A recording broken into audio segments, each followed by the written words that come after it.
बनी ने जाने बामा गमा बामा मा मगदनी दनी दनी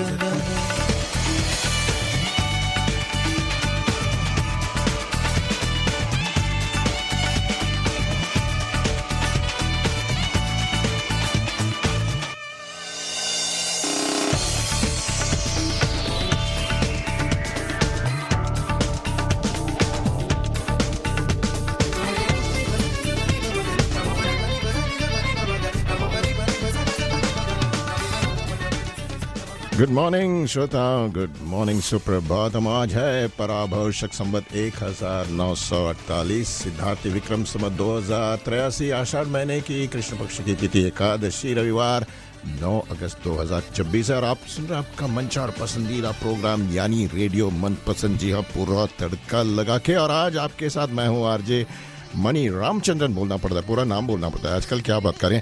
तो और मेरे साथ हैं आरजे जगदीश वाबले दिन। पूरा नाम बताना है तो जगदीश वाबले ही बोलेंगे। जी हाँ जी हाँ। नहीं तो आप जैग भी बोल सकते हैं, आरजे जैग। जैग एकदम मॉडर्न नेम। जाग दर्द इश्क जाग जाग हमारे साथ और जैग जाग है। और जी हाँ, आप सबको हमारा सप्रे नमस्कार और सलाम, नमस्ते। हम ब्रॉडकास्ट कर रहे हैं रेडियो मनपसंद आपके हाथ में, आपके साथ में, from the Canberra studios in Australia. From Canberra, this is the national capital, यहाँ के जो राजधानी है। तो राजधानी होने के नाते क्या क्या जो फ़ायदा है, ये फ़ायदे होते हैं कि हमारे जो हाई कमीशन है, भारत का हाई कमीशन यहीं पे है, just very close to us, बस यहीं पे, ज़्यादा दूर भी नहीं है। और वैसे जगदीश, आज का दिन कहते हैं यहाँ के लैंग्वेज में मिजरेबल डे, क्या बोलते हैं आप? अरे my God, it's so bad, it's like बहुत बिल्कुल सनलाइट नहीं है और एकदम क्लाउडी है और बारिश हो रही है, बारिश भी हो रही है, हल्की बारिश हो रही है। तो थोड़ा तो यहाँ कुछ पकोड़े मंगवाने चाहिए। मनीष जी कुछ पकोड़े मंगवाइए, चाय लाइए। तो मनीष को कहाँ से बोल रहे हैं? ऊपर से पूछ रहे हैं कि मनीष वहाँ से पकोड़े बरसाइए। अरे मनीष तो यही रहते हैं ना, नजदीकी रहते हैं। जी हाँ, तो लेके आएंगे वो, जी अगर हाँ, वो सुन रहे हैं तो। जी हाँ, आज का जो तापमान है, it's going to be just 11 degrees, लेकिन रात को माइनस तो रात को जाती है, -1। अभी तो तापमान है 4.2 डिग्रीज। जी हाँ, but it feels like 2.9 degrees. तो दिस इज कैनबरा। लेकिन हम यार रेडियो मनपसंद तो आपके हाथ में, साथ में हमेशा 24/7, गर्मी हो या धूप हो या ठंड हो या बारिश हो, हम आते हैं। एंड संडे मॉर्निंग का प्रोग्राम तो we present for you live from the Holder Studios in Canberra. Yes. और जगदीश जी, आज का एक कुछ अलग ही प्रोग्राम, थोड़ा स्पेशल प्रोग्राम है। मतलब ये है कि देखिए आप, we are in the 9th of August. Yes. बस और 6 दिन में क्या होने वाला है हमारा गणतंत्र दिवस, नहीं स्वतंत्र दिन, नॉट गणतंत्र। आप बहुत साल यहाँ रह चुके, सब भूल चुके हैं, उधर का इधर कर रहे हैं। स्वतंत्रता दिवस नजदीक आ रहा है। Yes. स्वतंत्रता दिवस आ रहा है, तो बस क्या होता है, दिल में एक भारत धड़प रहा है, दिल भारत भारत करके। कितने साल हो गए? 47 और ये 26। आप मैथ्स में अच्छे हैं तो बोलिए आप। कितना 79 ईयर्स कंप्लीट हो जाएंगे मेरे ख्याल से। है कि it is called the 80th year of independence. 79 years complete. यहाँ से शुरू करते हैं, द वे दे ये करते हैं ना, यहाँ से अगले साल तक it will be celebration of the 80th year of independence. और हर साल as usual this year also will be the flag hoisting ceremony. और flag hoisting ceremony जो हो रहा है, ये हो रहा है at the High Commission of India, 3 Muna Place, Yarralamla. और ये इस बार नॉर्मली 8 बजे ऐसे शुरू होता है और 9 बजे कभी कभी, बट इस बार 7:30 बजे शुरू है, 7:30 in the morning. सैटरडे है ना वो? सैटरडे 15 अगस्त, सैटरडे है इसलिए बोलते हैं जल्दी आ जाइए, और यू कैन कम अर्ली। तो वो भी है, you can say that Saturday थोड़ा आराम से आ सकते हैं, लेकिन शायद हाई कमिशन वो बिजी रहेंगे, प्रोग्राम्स रहते हैं, तो इसलिए 7:30 it be a very Frosty morning. लेकिन मैंने यहाँ के जो फ्लैग होस्टिंग सेरेमनी, मैंने अपने दोस्तों को भेजा था एक बार, बोलते ये कहाँ है? अब तो सीधा ये सर्विस वाले सब खड़े हैं, दिस लुक्स लाइक ये कहाँ, आप दिल्ली विल्ली पहुँच गया क्या? आप राइट देयर इन विजय चौक, वहाँ पे नो मैं बोला नहीं नहीं ये कैनबरा है. कैनबरा का जो फ्लैग होस्टिंग सेरेमनी होता है ना, दिस इज समथिंग अद्भुत है. क्यों यू सो क्लोज बाय, आप जा सकते हैं. I can see a real feeling होता है जैसे आप वहाँ खड़े हैं, you know, right there in front of India Gate, वैसे लग रहा है. So it is something special. सो मैं सब लोग को कह रहा हूँ, सुनने वाले जहाँ भी हैं, please come. And this year it is Saturday भी है, शनिवार भी है. तो 15th August there is no other excuse but आइए at the High Commission in Yarralamla and witness the whole पूरा उसमें कल्चरल प्रोग्राम्स है. कुछ आई एम श्योर कुछ तो चाय वाय का, तभी नाश्ता वाश्ता का तो कुछ प्रबंध होगा ही. तो there is no excuse for you not to be there. Exactly. But याद रखिए it's 7:30 in the morning. Be there by 7:15. Parking मिलना मुश्किल है, तो आप 7 बजे आ जाइए. वहाँ मल्टी स्टोरी पार्किंग होना चाहिए, बहुत प्रॉब्लम होता है. पार्किंग नहीं मिलता है. पूरा सिक्योर एरिया है वहाँ पे. और आपको जानते हैं हाई कमीशन जो है, building itself is considered to be India. आप अंदर पहुंच गए तो you gone into India. Indian rules apply, Australian rules don't apply there. और दूसरी बात है, जो हाई कमिश्नर है is equivalent in diplomatic terms to the Rashtrapati. That is a level. और उसी सो कॉल्ड राष्ट्रपति से, I mean the his excellency the high commissioner के साथ हमारे जो आरजेस मनीष और किशोर जी ने जाके एक वार्तालाप भी किया था. नॉर्मली हाई कमिश्नर लोग जो होते हैं, दे इंडिपेंडेंस डे के लिए एक छोटा सा मैसेज भेज देते हैं. बट अभी जो है high commissioner his excellency Shri Nagesh Singh, उन्होंने पूरा ऑलमोस्ट समझ लिए 45 मिनट का पूरा भारत ऑस्ट्रेलिया हमारे जो रिलेशनशिप फ्यूचर और उनके भी, he such you know sort of jovial person, उन्होंने अपनी भी इंटरेस्ट और हॉबी सब बता दिए. तो आज का प्रोग्राम में मोस्टली हम उन्हीं की जो वार्तालाप की सुनेंगे. तो और भी कुछ गाने तो होंगे, गाने तो हम सुनेंगे, और बाकी भी है यूजुअल, बाकी भी है वैसे देशभक्ति पर गाने सुनेंगे. और बाकी हमारे कुछ बर्थडेज है, कुछ एनिवर्सरीज है, उनको हम आई मीन आर्टिस्ट को याद करेंगे, उनके गाने सुनेंगे. बहुत ही है, काजोल है, योगिता बाली है, और भी बहुत कुछ है. तो बस लगे रहिए, सुनते रहिए. हमारा प्रोग्राम बहुत इंटरेस्टिंग रहेगा. आज का प्रोग्राम, आज का बहुत स्पेशल प्रोग्राम है. तो बस सुनते रहिए, लगे रहिए, सुनते रहिए.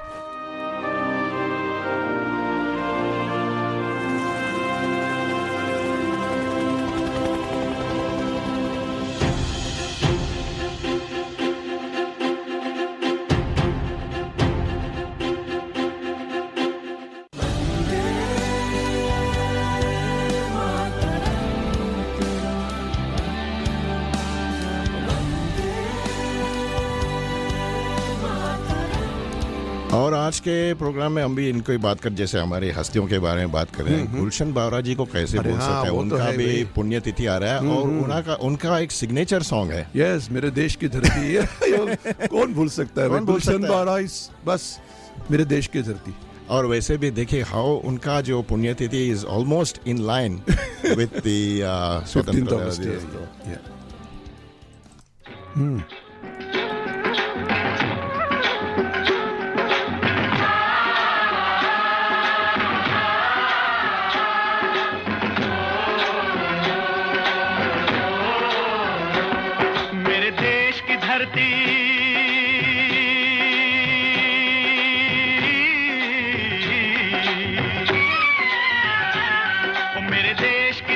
सोना उगले उगले हीरे मोती, मेरे देश की धरती, मेरे देश की धरती, मेरे देश की धरती. सोना उगले उगले हीरे मोती, मेरे देश की धरती, मेरे देश की धरती.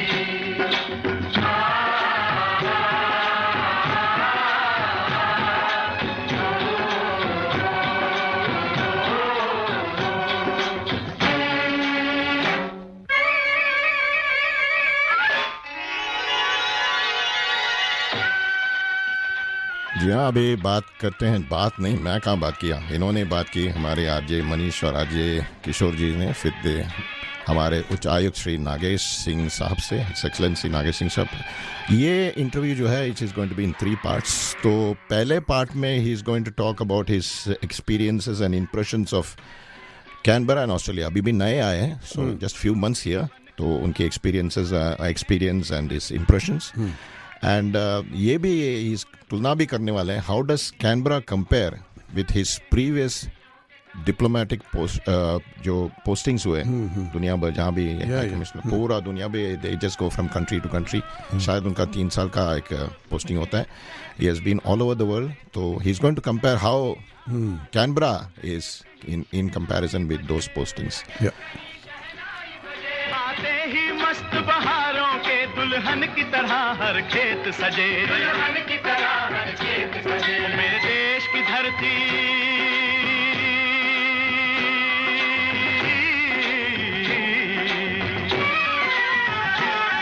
मेरे देश की धरती सोना उगले उगले हीरे मोती. मेरे देश की धरती, मेरे देश की धरती.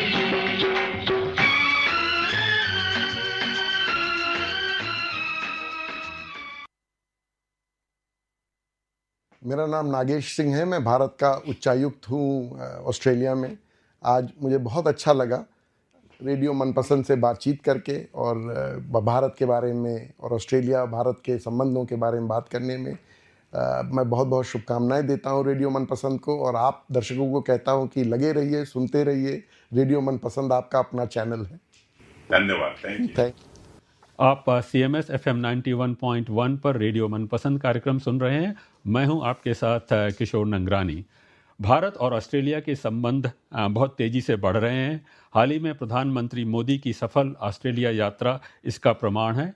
दोनों प्रधानमंत्रियों, ऑस्ट्रेलिया और भारत के प्रधानमंत्री के बीच में जेन्युइन फ्रेंडशिप देखने को मिली, और साथ ही साथ देखने को मिला भारत और ऑस्ट्रेलिया के बीच में किस तरह से सहयोग बढ़ रहा है. इन संबंधों को बढ़ाने में यहाँ पर जो भारतीय हाई कमीशन है उसकी बड़ी महत्वपूर्ण भूमिका होती है. आज हमारा सौभाग्य है कि इस विषय पर और साथ ही साथ अन्य विषयों पर बातचीत करने के लिए हमारे साथ ऑस्ट्रेलिया में भारत के नए हाई कमिश्नर श्री नागेश सिंह, जो इस विषय पर और साथ ही साथ अन्य विषयों पर हमारे साथ बातचीत करेंगे. योर एक्सेलेंसी, रेडियो मनपसंद की ओर से आपका कैनबरा में ऑस्ट्रेलिया में स्वागत है. आपने अभी हाल ही में यहाँ पर कार्यभार संभाला है और ऑस्ट्रेलिया के विभिन्न शहरों का दौरा भी कर रहे हैं, और साथ ही साथ प्रधानमंत्री मोदी जी की यात्रा का भी आपने देखा, उसके कार्यभार संभाला. काफ़ी व्यस्त समय में आपने हमारे लिए समय निकाला, इसके लिए बहुत बहुत धन्यवाद. और रेडियो मनपसंद की ओर से, कैनबरा की ओर से हम आपका ऑस्ट्रेलिया में स्वागत करते हैं.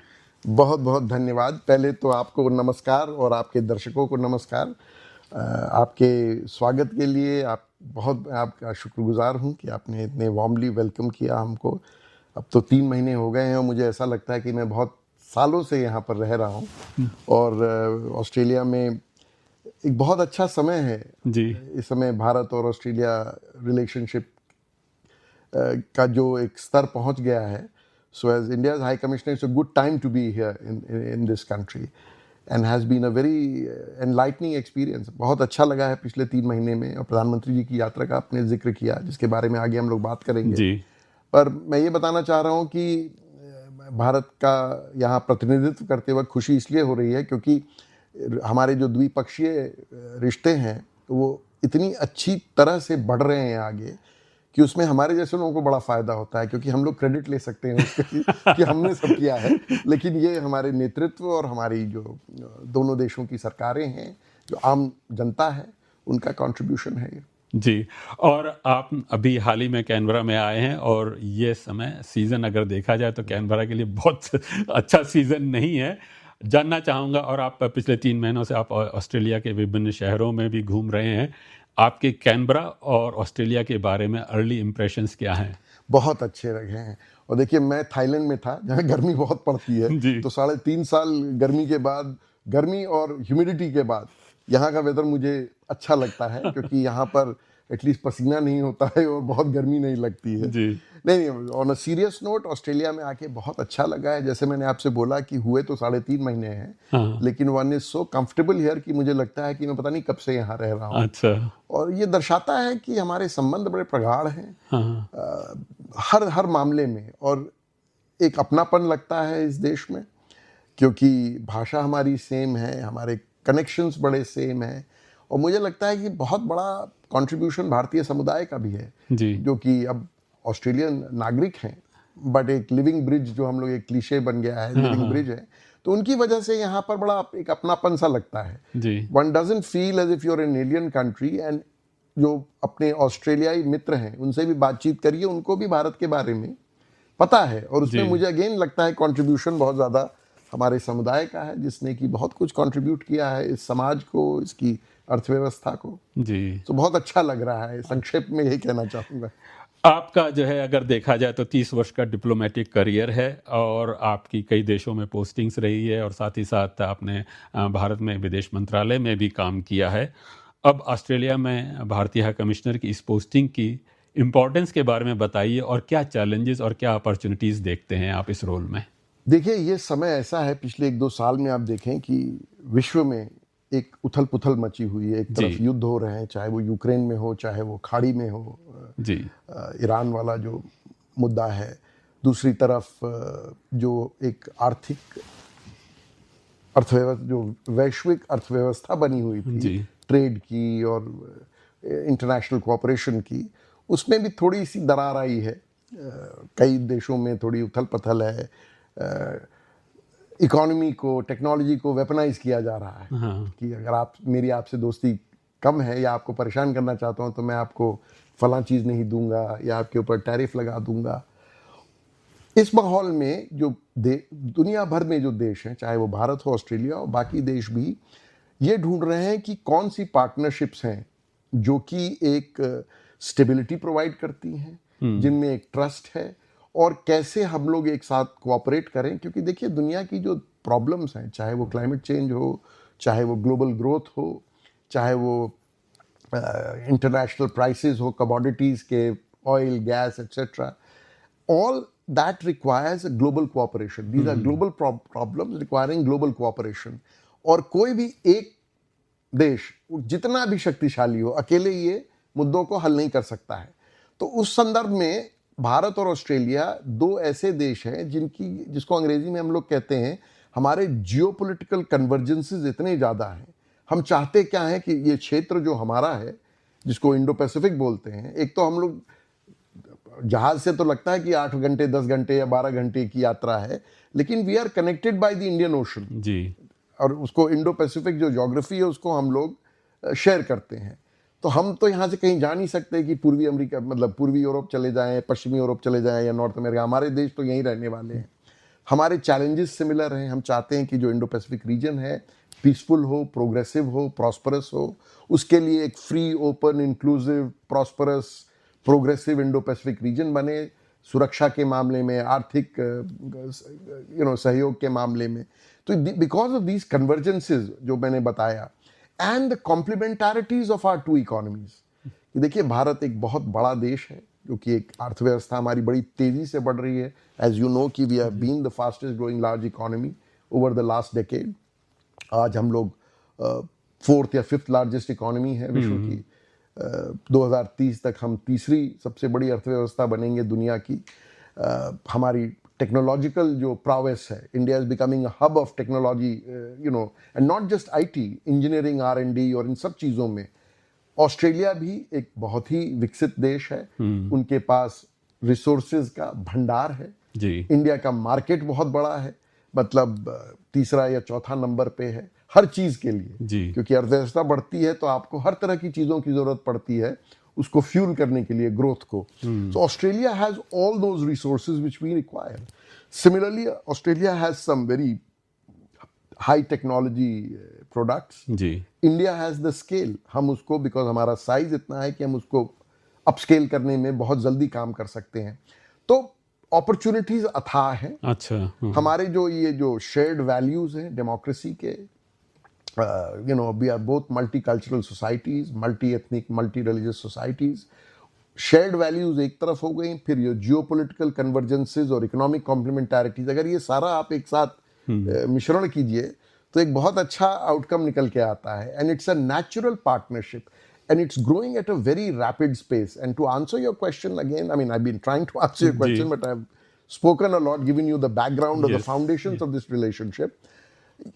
आगे जाते आप देखेंगे कि हम लोग और भी ज़्यादा काम करेंगे और हर क्षेत्र में, राजनीतिक क्षेत्र में जिसके बारे में आगे बताऊंगा, जिसमें प्रधानमंत्री जी की यात्रा हुई, डिफेंस एंड सिक्योरिटी जिसको हम लोग कहते हैं, जो सुरक्षा का और रक्षा का मामला है। उसके बाद आप आ जाइए जो इकोनॉमिक एंड कमर्शियल है जी, आर्थिक जो सहयोग है। फिर आगे जो नई टेक्नोलॉजीज, क्योंकि ये सेंचुरी जो है टेक्नोलॉजी की सेंचुरी है, तो उसमें प्रधानमंत्री की यात्रा के समय हम लोगों ने एक Australia India partnership for cyber critical technologies and supply chain resilience, जो आजकल आप हर जगह पढ़ रहे हैं, ये सबसे बड़े मुद्दे हैं आगे के 40-50 साल के लिए। उन सब में हमने एक पैक्ट साइन किया है कि हम उसमें भी काम करेंगे। पीपल टू पीपल कनेक्ट, जिसमें कि केवल हमारा डायस्पोरा ही नहीं है, पर भारतीय विद्यार्थी यहाँ आ रहे हैं। ऑस्ट्रेलियन यूनिवर्सिटीज़ भारत में अपनी कैंपसेस खोल रही हैं। हमारे जो रिसर्च इंस्टीट्यूशंस हैं एक दूसरे के साथ काम कर रहे हैं, R&D में, इनोवेशन में। ये जो आप कहते हैं जिसको कि टूरिज्म मैंने आपका मेंशन किया, तो इन सब को अगर आप देखें तो एक बड़ी होलिस्टिक सी पार्टनरशिप है। तभी उसको हम लोगों ने एक कॉम्प्रिहेंसिव स्ट्रेटेजिक पार्टनरशिप का दर्जा दिया है, जो कि डिप्लोमेटिक भाषा में सबसे ऊपर माना जाता है। अगर आप किसी दो देशों के संबंध को डिस्क्राइब करना चाहें तो स्ट्रेटेजिक पार्टनरशिप होती है, फलाना ढिमकाना, but eventually comprehensive strategic partnership is a big description of a deep relationship which covers a lot of issues. Minerals हैं, क्रिटिकल मिनरल्स हैं, सप्लाई चेन रेजिलियंस है। मतलब आपको बता नहीं सकता कि हमारा जो मेन्यू है कोऑपरेशन का वो कितना बड़ा है। जी, लगता है कि काफ़ी एक्साइटिंग टाइम्स होंगे। आपने जैसा कहा कि जिस तरह की अपॉर्चुनिटीज़ हैं भारत और ऑस्ट्रेलिया के बीच में, अगले आपके कार्यकाल के दौरान आप काफ़ी बिजी रहेंगे और काफ़ी एक्साइटिंग समय होगा। जी हाँ, आप सुन रहे थे वार्तालाप जो हमारे आरजेएस मनीष जी और किशोर जी ने किया था with his excellency Shri Nagesh Singh ji, the high commissioner of India in Australia. अभी तक he spoke about the importance of his role here and all the challenges that he has to face, और आगे और भी बात करने वाले हैं। We are going into the critical part of it कि भारत और ऑस्ट्रेलिया के बीच में जो bilateral relations हैं और जो recent milestones हैं, आपको पता है कि हमारे प्रधानमंत्री श्री नरेंद्र मोदी जी आए थे अभी मेलबर्न में। it's not just as a trip to have a meet with the Indian diaspora, but उसमें काफ़ी इंडिया ऑस्ट्रेलिया की जो समिट होते हैं हर साल होते हैं, and this is the third summit that was between Australia and India yet come here to Melbourne. अगले साल हमारे प्राइम मिनिस्टर एंथनी अल्बनीज़ी साहब he will go to Delhi. तो ये इन दोनों का बीच में होता रहता है। This is now we are such a critical partner of Australia कि हर साल the prime ministers meet each other in their respective countries. तो चलिए आगे भी और भी बात करने, उनकी जो इंटरव्यू आप सुनेंगे, तो तब तक के लिए एक छोटा सा एक देशभक्ति का एक ब्रेक ले लेते हैं। लेटेस्ट अपडेट्स के लिए अल्ट्रा चैनल्स को सब्सक्राइब करें और बेल आइकन को प्रेस करें।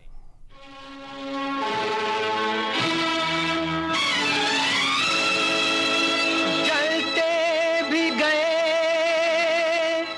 कहते भी गए, आजादी के परवाने। जीना तो उसी का जीना है, जो मरना वतन पे जाने।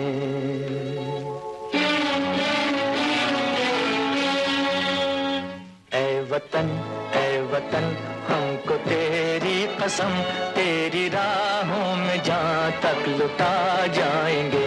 भूल क्या चीज है तेरे कदमों पे हम भेंट अपने सरों की चढ़ा जाएंगे। ऐ वतन हमको तेरी कसम, तेरी राहों में जहाँ तक लुटा जाएंगे। ऐ वतन।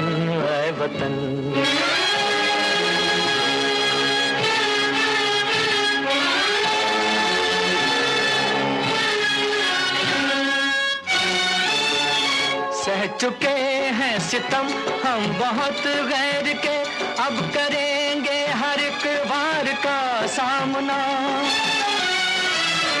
सह चुके हैं सितम हम बहुत गैर के, अब करेंगे हर एक वार का सामना, झुक सकेगा न अब सरफरोशों का सर, चाहे हो खूनी तलवार का सामना, चाहे हो खूनी तलवार का सामना। सर पे बांधे कफन हम तो हंसते हुए मौत को भी गले से लगा जाएंगे, ऐ वतन ऐ वतन।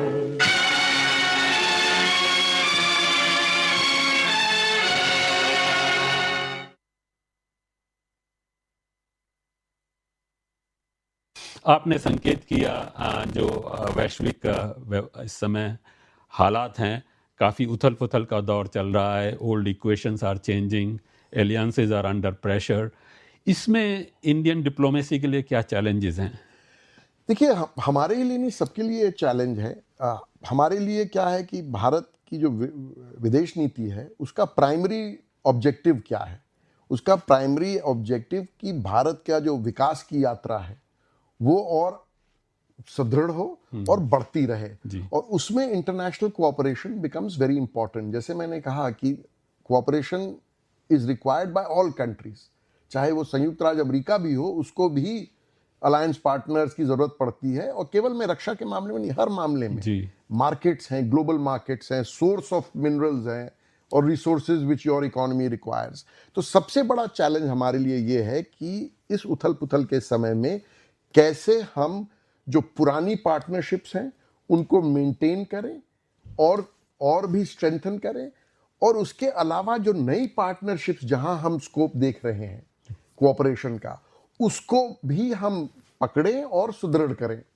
ऑस्ट्रेलिया को मैं नई पार्टनरशिप नहीं बोलूंगा, जो ये बदलाव आया है पिछले करीब 10-15 साल, 10 साल में ज़्यादा आया है जो हमारे रिश्ते हैं, और इस उथल पुथल का अगर कहेंगे कि I can't say, but let me से इट, पॉजिटिव फॉल आउट क्या हुआ है कि हमारे जैसे देश जो हैं, भारत है, ऑस्ट्रेलिया है, suddenly we are becoming closer to each other, realising that we don't have the luxury of distance. हमारे कुछ पार्टनर्स तो कह सकते हैं कि हम बहुत दूर हैं इस क्षेत्र से, तो हमें फर्क नहीं पड़ता है, पर हमें तो यहीं रहना है। तो उस संदर्भ में हमारे लिए चैलेंज नहीं कहूँगा, अपॉर्चुनिटी बोलूँगा मैं ज़्यादा, ये है कि ये नई पार्टनरशिप्स हैं, इनको हम डेवलप करें, कैसे हम एक दूसरे की मदद करें, क्योंकि ये पार्टनरशिप का मतलब ही यही है ना कि दोनों पक्षों को फायदा हो।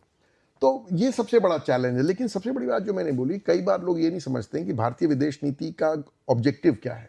उसका ऑब्जेक्टिव भारत की जो विकास की यात्रा है और जो उसको कैसे सुदृढ़ बनाया जाए, सबसे बड़ा ऑब्जेक्टिव तो वो है। उसके बाद आता है कि हम कैसे दूसरे देशों के साथ मित्रता बढ़ाएं, और मित्रता इसलिए नहीं बढ़ा रहे हैं कि केवल कल्चरल लेवल पे या people to people exchange level पे, बट दोनों देशों की अर्थव्यवस्था को कैसे फायदा हो, दोनों देशों की जो सुरक्षा है वो कैसे और सुदृढ़ हो, क्योंकि हमारे दोनों के पास ऐसे रिसोर्सेज हैं which can help each other in terms of security, in terms of economy, in terms of innovation, research etcetera. जी, आपने जैसे कहा कि दोनों देशों के बीच में जो है, भारत और ऑस्ट्रेलिया के बीच के जो संबंध बढ़ रहे हैं तेज़ी से, और आपने प्रधानमंत्री मोदी जी की यात्रा के बारे में भी कहा, और इस यात्रा के दौरान काफ़ी सफल परिणाम भी देखने को मिले, वो चाहे डिफेंस पैक्ट्स हों, क्रिटिकल मिनरल्स की बात की जाए, या न्यूक्लियर एनर्जी की पार्टनरशिप, इनके बारे में आप थोड़ा सा संक्षेप से बताएंगे कि क्या आउटकम्स रहे इस विजिट के? तो ये आप जैसा जानते हैं कि भारत और ऑस्ट्रेलिया के बीच में एक एनुअल लीडर समिट का एक ढांचा है जी, और ये अपने आप में बहुत बड़ी बात है। हम लोग का कई देशों के साथ, बहुत कम देशों के साथ ये है कि हर साल हमारा जो नेतृत्व है मिलेगा एक दूसरे को, ALS हम लोग एनुअल लीडर समिट बोलते हैं। सो ये तीसरा एनुअल लीडर समिट था, और मेलबर्न में जो द्विपक्षीय वार्ता हुई उसके आउटकम्स आपने मेंशन किए। Some of the most important outcomes were, आपने बताया, एक जॉइंट डिक्लेरेशन हम लोग ने साइन किया है डिफेंस एंड सिक्योरिटी कोऑपरेशन पे, which shows the ambition of our partnership in terms of defense and security, not just of our two countries but the region we occupy। जो free, open, inclusive Indo Pacific की हम लोग बात करते हैं, पूरा क्षेत्र जैसे कि वो व्यापार के लिए, समुद्री यातायात तो नहीं बोलूँगा, समुद्री जो ट्रांसपोर्टेशन है उसके लिए खुला रहे, क्योंकि आपने देखा है खाड़ी में युद्ध हुआ, वो 15 किलोमीटर या 30 किलोमीटर का जो हॉर्मुज का गल्फ था वो रोका गया तो क्या उथल पुथल मची दुनिया में। तो ये तो बहुत बड़ा क्षेत्र है। तो जॉइंट डिक्लेरेशन रहा डिफेंस एंड सिक्योरिटी कोऑपरेशन पे। फिर हम लोगों ने एक बड़ा important maritime security road map cooperation पे रोड मैप एग्री किया, साइन किया।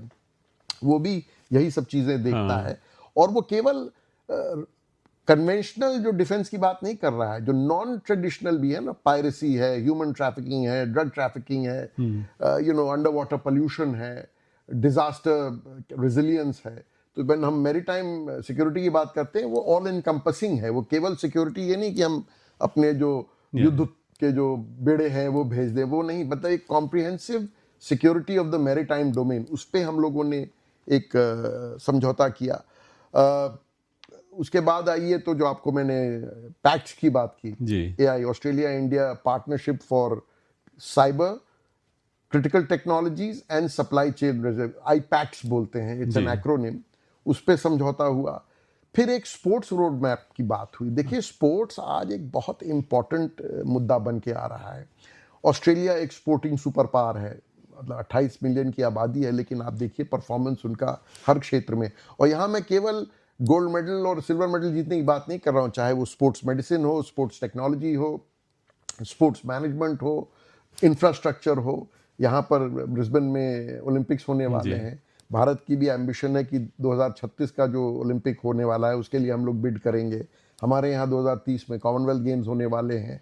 तो हम चाहते हैं कि ये जो एक संबंध है, इसीलिए आप देखेंगे कि एमसीजी में 10 जुलाई को एक बड़ा कार्यक्रम हुआ था, दोनों प्रधानमंत्री थे, जहाँ की ये स्पोर्ट्स रोड मैप। और स्पोर्ट्स आप देखेंगे कि केवल अब ये एक मनोरंजन का वो नहीं है या केवल शारीरिक गुड वेलबीइंग का नहीं है, आज एक बहुत बड़ा इकोनॉमिक इकोसिस्टम अटैच्ड जी। आप देखेंगे इंडिया में आईपीएल होता है, उसकी जो वैल्यूएशन है कम से कम आप लेटेस्ट शायद $16 बिलियन हो गई है। That's right, yeah. तो उस पे हम लोग चाहते हैं कि साथ काम करें एंड ऑस्ट्रेलिया को हम लोग उसमें बड़ा एक इम्पॉर्टेंट पार्टनर मानते हैं, because everyone knows that Australia is a sporting super power.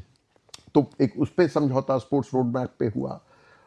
उसके आगे आप और क्या कई बहुत 10-12 मतलब कई डिक्लेरेटरी वो थे जो अगर आप देखेंगे जो समझौते, एक एडमिनिस्ट्रेटिव एग्रीमेंट साइन हुआ न्यूक्लियर सप्लाई ऑफ यूरेनियम पे।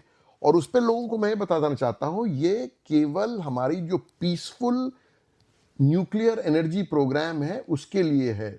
मतलब भारत की बहुत एम्बिशियस न्यूक्लियर एनर्जी, बिकॉज हमारे यहाँ आप जानते हैं ऊर्जा की कमी है जी। तो एक बहुत बड़ा इन्वेस्टमेंट हो रहा है एनर्जी में। एंड उसमें जो सोलर है, हाइड्रो इलेक्ट्रिसिटी है, विंड है, पर न्यूक्लियर एनर्जी हमारी एम्बिशन है 2047 तक करीब 100 गीगावाट की कैपेसिटी बनेगी। अभी बहुत कम है जी। 8 या 10 गीगावाट है, लेकिन हम चाहते हैं कि 100 तक पहुंचे। उसके लिए यूरेनियम की ज़रूरत है फ्यूल के लिए। और ये यूरेनियम जब भी ऑस्ट्रेलिया से निर्यात होगा हमारे यहाँ, वो इंटरनेशनल सेफगार्ड्स में, अंतर्राष्ट्रीय कानून के तहत। तो ये मैं बताना चाहता हूँ, क्योंकि कई जगह होता है कि न्यूक्लियर यूरेनियम वगैरह को समझा जाता है कि केवल ये युद्ध और बम बनाने के लिए नहीं, ये it is under international safeguards where a proper accounting of where this fuel is being used, and we are asking this for purely civilian nuclear energy program and with the guarantees of accountability in terms of where this uranium is being used, उसके तहत होगा। और इस पे फायदा है because Australia के पास बहुत बड़ा भंडार है यूरेनियम का। दुनिया हमें बेच रही है, कनेडियंस बेच रहे हैं, कजाकिस्तान बेच रहे हैं, बिकॉज वो उससे एक्सपोर्ट की वैल्यू बढ़ती है। तो वो बहुत बड़ा एक एग्रीमेंट था। तो इस तरह के कई थे, पूरा वो मतलब पूरे 10-12 जो आउटकम से नहीं बता पाऊंगा मैं जी, नहीं। कुछ मेरे भी दिमाग में है नहीं। धन्यवाद। आपने जैसे बताया कि यूरेनियम के बारे में जो बताया है, काफ़ी समय से बातचीत चल रही थी। अब जो है कॉन्क्रीट देखने को मिलेगा कि यूरेनियम का एक्सपोर्ट इंडिया के लिए होगा और इंडिया की जैसे एनर्जी की डिमांड बढ़ती ही जा रही है। स्पोर्ट्स की ओर आपने संकेत दिया, ये जानकर हुआ कि बीबीएल का जो अब इनॉग्रल वो होगा वो चेन्नई में होगा और अब स्पोर्ट्स में भी क्रिकेट से भी ज़्यादा बातें की जा रही है। वो पहले तो जो बात की जाती थी, क्रिकेट के टोटली बियॉन्ड जा रहे हैं। क्रिकेट तो अपनी तरफ पे चल ही रहा है। और उस दिन भी आप देखते जब एमसीजी में हम लोग मौजूद थे, एक तरफ फुटी का था, एक तरफ खो खो कबड्डी की बात हो रही थी। और जैसा मैंने बोला कि अब ट्रैक एंड फील्ड, स्विमिंग, मतलब हर तरह के स्पोर्ट्स पे गो बियॉन्ड क्रिकेट। क्रिकेट तो अपने आप जगह है चल ये। रहा है। और आपने कहा कि जो एनुअल लीडर समिट होती है, क्या अभी भविष्य में यहाँ ऑस्ट्रेलियन प्रधानमंत्री भी भारत जाएंगे? जाएंगे बिल्कुल। उनका मतलब ये तो हर साल होता है ना जी कि एक साल हमारे प्रधानमंत्री आएंगे, एक साल उनके प्रधानमंत्री आएंगे, तो अगला ALS जो होगा वो भारत में होगा। जी। अब भारत का जो है 80th इंडिपेंडेंस डे आने वाला है, और देखा जाए तो किसी देश के इतिहास में 80 साल कोई बड़ा समय नहीं होता है, लेकिन इन 80 साल में भारत ने काफ़ी प्रगति की है सभी क्षेत्रों में। उसके बारे में आपके विचार जानना चाहूँगा। देखिए 1947 में जब हमें आज़ादी मिली तो हम लोग 200 साल तक हमारा खून चूसा गया था जी कॉलोनियल पावर से। लूट के वो देश अमीर बने जी जिन्होंने हमें कॉलोनाइज किया था। 1947 में आपको याद होगा जब आज़ादी मिली है तो उस समय भारत एक बहुत ही गरीब पिछड़ा हुआ देश था, जहाँ 80% लोग गरीबी रेखा से नीचे रहते थे, 80% लोग पढ़ लिख नहीं पाते थे। We were a land of famines 1945 में, आपको याद होगा बंगाल, जी ऑल्दो वो भी कॉलोनियल पावर्स की वजह से हुआ। आज अगर आप देखेंगे भारत विश्व की चौथी या पांचवी सबसे बड़ी अर्थव्यवस्था है। पिछले 10 साल में हम लोग we have been the fastest growing large economy in the world. 6.5% जो रियल ग्रोथ रेट है। Last year despite the headwinds हम 7.6% पे ग्रो किए हैं। 4.5% है हम विश्व की अर्थव्यवस्था का हिस्सा, लेकिन 17% GDP ग्रोथ जो है, ग्लोबल GDP ग्रोथ, वो भारत से निकल के आ रहा है। उसका मतलब यह है कि भारत दुनिया की अर्थव्यवस्था को बढ़ा रहा है। एक्सपेक्टेशंस है कि 2030 तक हम दुनिया की तीसरी सबसे बड़ी अर्थव्यवस्था बनेंगे। हमारा एक युवा देश है, युवा प्रधान देश है। दुनिया में एजिंग जिसको कहते हैं, there's a problem of manpower. And when I say manpower, I'm not talking about just labor force. I'm talking about skilled people. India today has almost 900 million people in the working age bracket. International Labour Organization कहता है कि अगले 10 साल में 25% जो incremental work force है, and I am not using labour force, I am saying work force, is going to come out of India. जी। और मैं देशों के नाम नहीं लेना था जहां की वृद्धावस्था बहुत बढ़ रही है, उनके पास लोग नहीं है काम करने को। हम 1.5 मिलियन इंजीनियर्स हर साल प्रोड्यूस करते हैं। तो मैं कहना चाह रहा हूं कि we will be the work force of the world, so that is also very, जिसको डेमोग्राफिक डिविडेंड बोलते हैं। तो सब तीसरी सबसे बड़ी अर्थव्यवस्था, demographic dividend and workforce of the world. तीसरा मतलब I don't want to go into the economic statistics, कुछ भी ले लीजिए आप, कंज्यूमर मार्केट ले लीजिए, स्टॉक मार्केट ले लीजिए, हर जो मेट्रिक होता है किसी भी देश की इंपॉर्टेंस का, उसमें हर में हम चीन, यूनाइटेड स्टेट्स और चीन के बाद तीसरे नंबर पे भारत रहेगा। 47-75 तक तो ये भी, 2075 तक तो ये भी है प्रेडिक्शन कि हम शायद नंबर 2 पे आ जाएं। और किस देश के पीछे होंगे वो नहीं बोलूंगा मैं, बट शायद दूसरे नंबर पे आ जाएं। तो एक तो ये हो गया, लेकिन सबसे बड़ा, अच्छा मैं फेमिन्स की बात की थी आपको, अकाल पड़ता था। आज we are amongst the largest producers. Green revolution के बाद राइस के हम दुनिया के सबसे बड़े एक्सपोर्टर्स हैं, वीट के हम दुनिया के सबसे बड़े एक्सपोर्टर्स हैं। आज हम सेल्फ सफिशिएंट, दूध के सबसे बड़े प्रोड्यूसर्स हैं। तो from being a country 80 years ago which was, जिसको हम लोग 60 के दशक में आपके उसको शिप टू माउथ एग्जिस्टेंस कहते थे, जिसके लिए हमको ब्लैकमेल भी किया जाता था जी।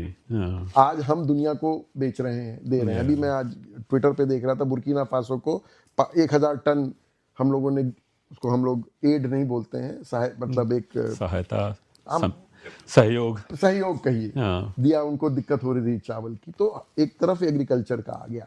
लेकिन जो सबसे बड़ा चेंज भारत में हुआ है, आज we are the technological hub of the world जी। Technology is going to determine this century, right? That's what everyone is talking about. AI, quantum, आप सुन के पक गए। आज भारत की जो टेक्नोलॉजी सेक्टर है वो करीब $300 बिलियन का है। हम केवल आईटी सर्विसेज करीब 220 से 230 बिलियन डॉलर एक्सपोर्ट करते हैं, और दुनिया भर को जी। लेकिन एक और डेवलपमेंट पिछले 10 साल में हुई है, क्योंकि यहाँ आप सुनिएगा तो हर आदमी क्या करे, आप लोग तो आईटी में बहुत अच्छे हैं, इंफॉर्मेशन टेक्नोलॉजी में। आज विश्व का 50% ग्लोबल, मतलब जो इंजीनियरिंग R&D है वो भारत में हो रहा है, जिनको कि हम ग्लोबल कैपेबिलिटी सेंटर्स कहते हैं जी। करीब 2000 से ज्यादा ग्लोबल कैपेबिलिटी सेंटर्स हैं, जिसमें करीब 23 लाख या 2.3 million Indian workers, scientist, engineers work, और वो बैक ऑफिस नहीं है जो 90s में आप बीपीओ और कॉल सेंटर की बात करते थे, वो सब इतिहास का पन्ना है। ये R&D हो रहा है। तो अगर इंटेल के 10,000 लोग जो काम करते हैं इंडिया में, अगला जनरेशन का चिप जो बन रहा है वो भारतीय लोग कर रहे हैं जी, ठीक है। चाहे वो रोल्स रॉयस अगला जेट इंजन बना रहा है तो वो भारतीय उसमें हो रहा है। जेपी मॉर्गन के 55,000 लोग इंडिया में काम कर रहे हैं। अमेजॉन के 16,000 लोग इंडिया में काम कर रहे हैं। और ये कॉल सेंटर नहीं कर रहे, वो सब दूसरे देशों में चला गया। हमारे यहाँ कटिंग एज रिसर्च हो रहा है। सो एक इकोसिस्टम बन रहा है जिसका कि एक सबसे बड़ा इंडिकेटर है आज भारत का स्टार्टअप इकोसिस्टम। वो दुनिया का तीसरा सबसे बड़ा स्टार्टअप इकोसिस्टम है। और आपको जैसे मैं बताने वाला हूं कि आज हमारे कम से कम 120 यूनिकॉर्न्स हैं, 5 डेकाकॉर्न्स हैं। वो ऊपर नीचे होते रहते हैं, जैसे वैल्यूएशन ऊपर नीचे होती है। तो मैं ये बताना चाह रहा हूं कि उससे क्या हो रहा है कि आज भारत का जो युवा है वो जाके किसी देश में किसी दूसरी कंपनी के लिए नहीं काम करना चाहता। वो सैलरीड पर्सन हमारी तरह नहीं बनना चाहता। वो आज इनोवेट कर रहा है। आप देखें अभी स्काईरूट ने रॉकेट लॉन्च किया। चाइना नहीं, नॉट चाइना, आपका स्पेस एक्स और एक और कोई देश है, उनके बाद पहली प्राइवेट लॉन्च हुआ है स्पेस में, वो Skyroot. It was a startup which has done this and now sent 10-15 दिन पुरानी बात है, 20 दिन पुरानी। विक्रम 1 या पता नहीं क्या नाम उसका था, जो रॉकेट उन्होंने छोड़ा है। तो आज एक मानसिकता बदल रही है। तो ये जो टेक्नोलॉजिकल इकोसिस्टम है वो भारत को बदल रहा है। हमारा डिजिटल पब्लिक इंफ्रास्ट्रक्चर देखिए आप, जो यूपीआई है भारत का, 50% of global digital transactions in the world happen in India जी। महीने के 10 से 12 बिलियन डॉलर, यू नो, अब 10 से 12 बिलियन ट्रांजैक्शंस भारत में हो रहे हैं यूपीआई, फोन पे, ये सब इस्तेमाल करके। उसका फायदा क्या हो रहा है कि हमारी जो इकोनॉमी है वो फॉर्मलाइज हो रही है। अभी तक इनफॉर्मल सेक्टर बहुत बड़ा था। जब फॉर्मलाइजेशन होता है इकोनॉमी का तो एफिशिएंसीज बढ़ती है। तो अभी जो हम 7% पे ग्रो कर रहे हैं, हम 10% पे ग्रो करेंगे जी। So India's growth will be not just good for us, for the rest of the world. और मैंने जो देखा कि ऑस्ट्रेलिया में भी जो बड़ा बिजनेस सेक्टर है वो इस बात को रियलाइज कर रहा है जी। उनको और भी रियलाइज कराना है, क्योंकि there is a degree of information deficit here about what's happening in India, and that's what we are trying to do. But ये कहना चाह रहा हूँ कि ये जो 80 साल, आपका छोटा सा सवाल था मेरा, लेकिन बहुत लंबा उत्तर है। ये 80 साल की जो यात्रा है उसको संक्षेप में बताना बड़ा मुश्किल है जी। और ये 80 साल की, जैसा आपने विवरण दिया, कमाल की यात्रा रही है। अगर देखा जाए अन्य देशों की तुलना में जो हमने प्रगति की है, अक्सर हम भूल जाते हैं। देखिए स्पेस को देखिए जी। पिछले साल 2 साल पहले सदर्न पोल ऑफ मून पहला देश बने जो लैंड किया। बड़े बड़े देश नहीं लैंड कर पाए। मार्स हम पहुंचे 12 साल हो गया होगा शायद, 2015 या 16 में मंगलयान जो गया था जी, $74 मिलियन में। कल मैं कहीं भाषण दे रहा था, मैंने कहा उस साल एक हॉलीवुड की फिल्म आई थी, उसका नाम था ग्रेविटी, वो $100 मिलियन की बनी थी। तो जितने की एक हॉलीवुड फिल्म बनती है उससे 25 मिलियन कम में हम मार्स पहुंच गए थे पहली शॉट में। तो ये दिखाता है कि हमारे यहाँ बहुत ज्यादा कैपेबिलिटीज हैं। पर ये मैं जो आपको पॉजिटिव बात बता रहा हूँ, तो मैं ये ग्लॉस ओवर नहीं कर रहा हूँ कि हमारे चैलेंजेस भी हैं जी। हमारे यहाँ अभी भी गरीबी है, हमारे यहाँ अभी भी अनपढ़ता है, हमारे यहाँ भी यूनिवर्सल हेल्थ केयर सबको नहीं मिल रहा है। मतलब इंफ्रास्ट्रक्चर को हमको ठीक करना है। तो मैं दर्शकों को ये बताना चाह रहा हूँ कि मैं नहीं बता रहा हूँ कि हम लोग कोई पैराडाइज में रह रहे हैं, बट बिकॉज ये हमारी स्वतंत्रता की सेलिब्रेशन है, तो I don't want to start with a doomsday और a morose kind of a description. नहीं, बहुत अच्छे से आपने विवरण दिया भारत की प्रगति का। और एक बात आपने बहुत अच्छी कही कि बहुत से क्षेत्रों में हम बढ़ रहे हैं, और साथ ही साथ work force of the world भी हम लोग सप्लाई कर रहे हैं। और ऑस्ट्रेलिया में हम इंडियन डायस्पोरा को देख रहे हैं, काफ़ी तेज़ी से बढ़ रहा है। जी हाँ, अभी आप सुन रहे थे, वी आर स्टिल सुन रहे हैं ऑफ कोर्स, उच्च हमारे आयुक्त श्री हिज एक्सेलेंसी श्री नागेश सिंह जी इतने टिडबिट्स देते, इतने ट्रिविया देते हैं। So much to hear from, we are hearing right from the source. ऐसे नहीं कि वो यहाँ से विकिपीडिया से पढ़ी या गूगल से पढ़ी, he is talking right from the source. We get to know कि ऑस्ट्रेलिया और इंडिया के जो रिलेशनशिप है कहाँ है, how much is there built within that, जिसको हमको पता नहीं है. हम लोग we just look at the outside world and say ये हो रहा है, वो हो रहा है, वहाँ पे रेसिज्म चल रहा है, ये हो रहा है, but this is the actual facts जो है, दबे हुए फैक्ट्स हैं, इज ब्रिंगिंग इट आउट. तो आप सुन रहे हैं रेडियो मनपसंद, पूरा तड़का लगा के समय है बस 10:46 हो चुके हैं. तो अभी एक गाना सुनते हैं, एक छोटा सा म्यूजिकल ब्रेक लेते हैं. और ये गाना फिल्म काबुलीवाला से, Kabuliwala of course based on the story by Gurudev Rabindranath Tagore. और गुरुदेव जी का पुण्यतिथि वाज ऑन 7th August. इट्स बीन 85 years since he has been gone. उनको तो हम याद रखते हैं. गीतांजलि है उनका, जो he has started this University of Shanti Niketan, विश्व भारती. और 2 देशों का नेशनल एंथम सुनी गए, जनगण मन और अमर शौरव बांग्ला, जो बांग्लादेश के नेशनल एंथम है. So we remember him and we pay our tributes to the great Gurudev Rabindranath Tagore. और बस देशभक्ति का ये गाना, such a famous song from Kabuliwala. Balraj Sahni really lived that role. Yes. और मन्ना डे ने गाया है, बहुत ही बढ़िया गाना है.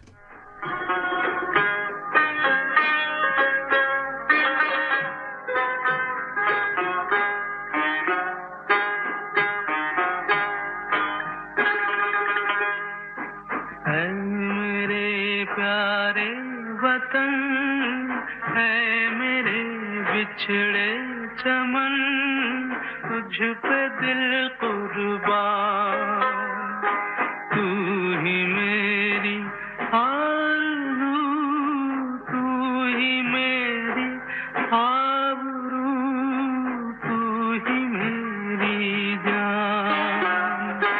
ऐ मेरे प्यारे वतन, है मेरे बिछड़े चमन तुझ पे दिल कुर्बान.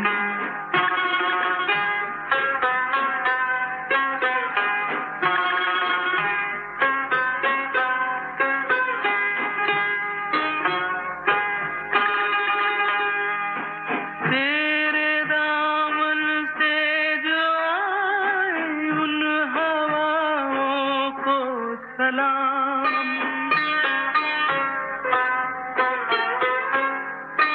तेरे दामन से जो आए उन हवाओं को सलाम. चूम लूं मैं उस जुबां को जिस पे आए तेरा नाम. सबसे प्यारी सुबह तेरी, सबसे रंगी तेरी शाम, तुझ पे दिल कुर्बान. तू ही मेरी आरज़ू, तू ही मेरी आबरू, तू ही मेरी जान.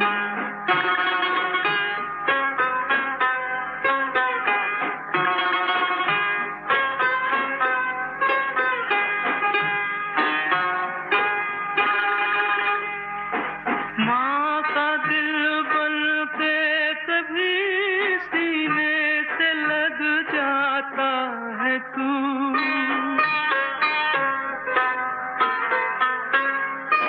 माँ का दिल बन के कभी सीने से लग जाता है तू. और कभी नन्ही सी बेटी बन के याद आता है तू. जितना याद आता है मुझको उतना तड़पाता है तू. तुझ पे दिल कुर्बान, तू ही मेरी आरज़ू, तू ही मेरी आबरू, तू ही मेरी जान.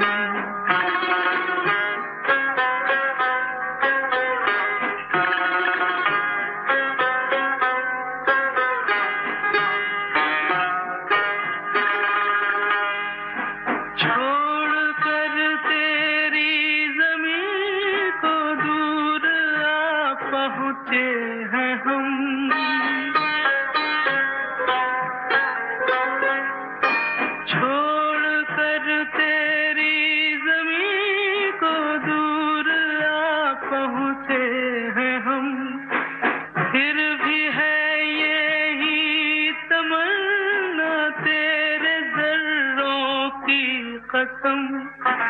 हम जहाँ पैदा हुए तुझ पे दिल कुर्बान। ब्यूटीफुल गाना है। मन्ना डे की आवाज़ है, रविंद्रनाथ टैगोर की स्टोरी पर आधारित ये मूवी थी और बहुत ही बढ़िया गाना है। तो दोस्तों, आप सुन रहे हैं रेडियो मनपसंद जो चलता है 24/7 और मैं हूँ आरजे जगदीश और मेरे साथ है आरजे मणि। और आज हम बातें सुन रहे हैं हमारे हाई कमीशन ऑफ इंडिया जो ऑस्ट्रेलिया में है, श्री नागेश सिंह जी से, जो बातें की है हमारे आरजे मनीष ने और आरजे किशोर ने। और अभी तक जो हमने बातें सुनी उनकी, वो सब गंभीर टॉपिक्स पे थी।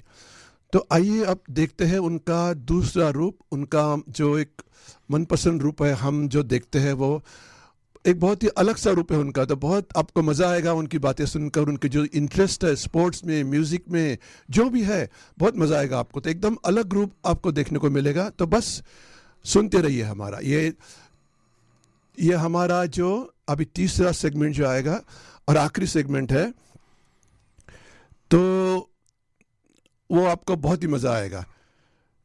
तो उन्होंने जैसे इंडिपेंडेंस डे पे हमें जो मैसेज दिया है हमारे इंडियन जो रहते हैं ऑस्ट्रेलिया में, वो भी बहुत अच्छा लगा। तो चलिए अब सुनते हैं उनकी एक चलिए।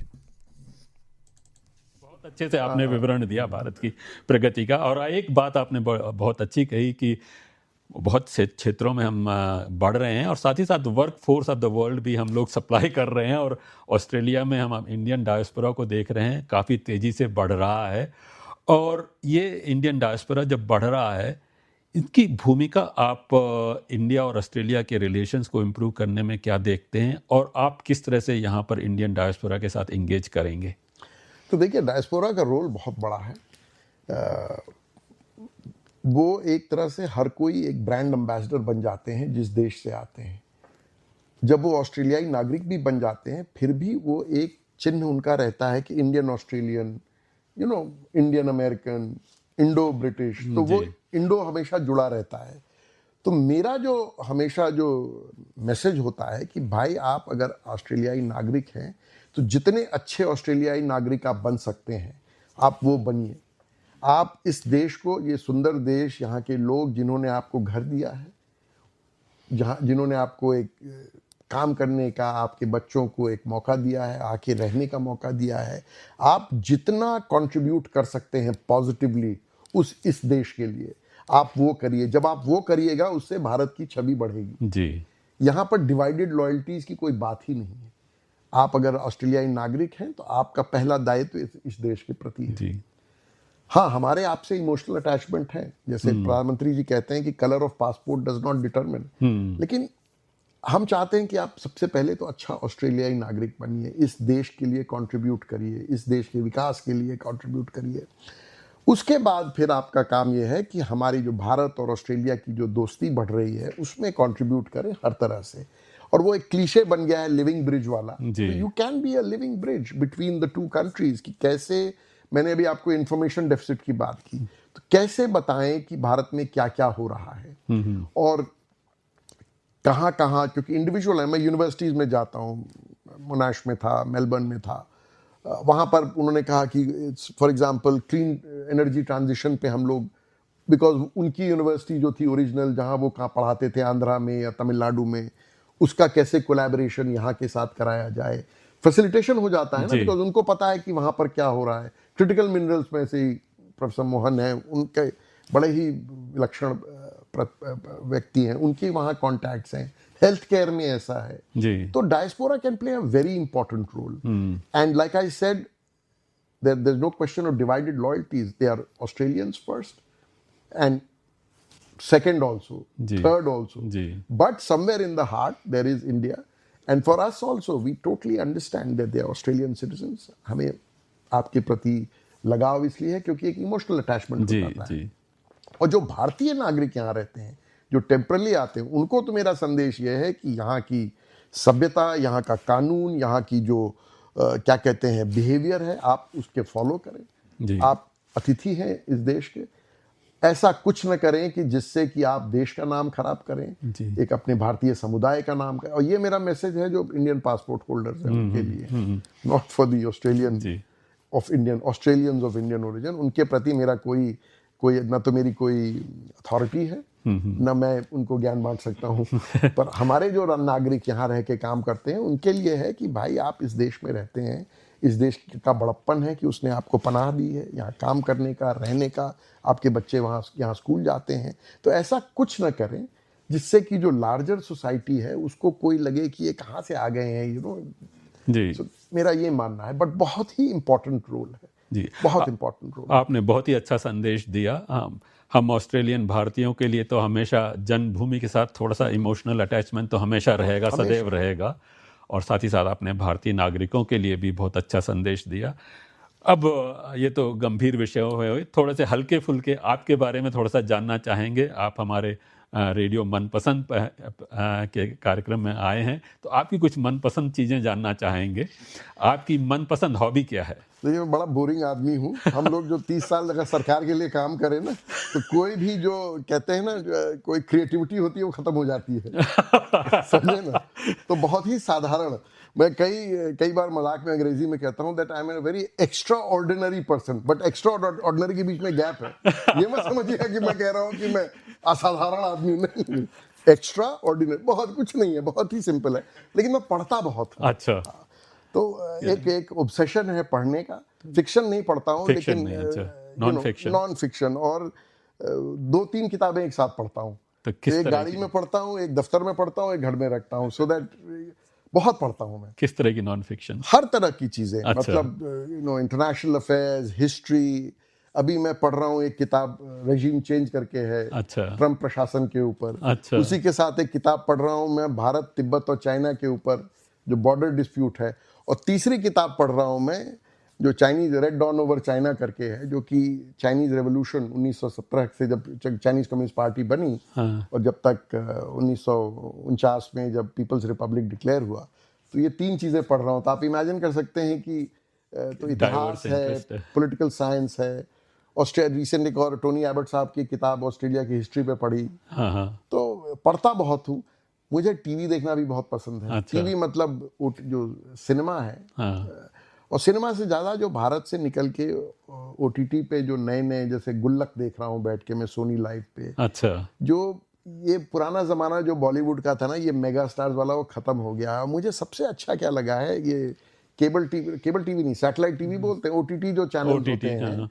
चाहे वो प्राइम हो, चाहे वो नेटफ्लिक्स हो, एक डेमोक्रेटाइजेशन हुआ है आर्ट्स का जी। और आपको कोई खान नहीं होना है, कपूर नहीं होना है, एक साधारण लोग और साधारण कहानियां भारत की। तो पंचायत है, ग्राम चिकित्सालय है, गुल्लक देख रहा हूँ, मतलब तो ये बहुत देखता हूँ मैं। मेरी पत्नी बहुत ऑब्जेक्ट करती है कि भाई आप टीवी में घुसे रहते हैं, तो मुझे ये भी बहुत अच्छा लगता है जी। और तीसरा, मुझे लोगों से मिलना बहुत अच्छा लगता है। हाँ। लेकिन दिक्कत यह है कि कैनबरा जैसे शहर में बड़ी दिक्कत हो जाती है, लोग मिलते ही नहीं है। लोग मिलते नहीं है, कम लोग हैं, क्योंकि हम लोग जैसे आप जानते हैं भारतवर्ष से आते हैं जहाँ लोगों से घिरे रहते हैं आप। हाँ। तो यहाँ पर यही है। तो अपने हमारे जो सहयोगी हैं चिन्मय जैसे, इनका जीवन में परेशान रहता हूँ जो पकड़ के इनको जो है मैं ज्ञान बांटता रहता हूँ। आपका कोई मनपसंद खाना?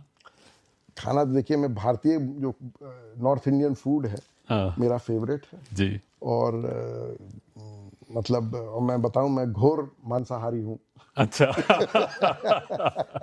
नॉर्मली लोग कहते हैं ना मैं शुद्ध शाकाहारी, तो मैं घोर मांसाहारी हूँ।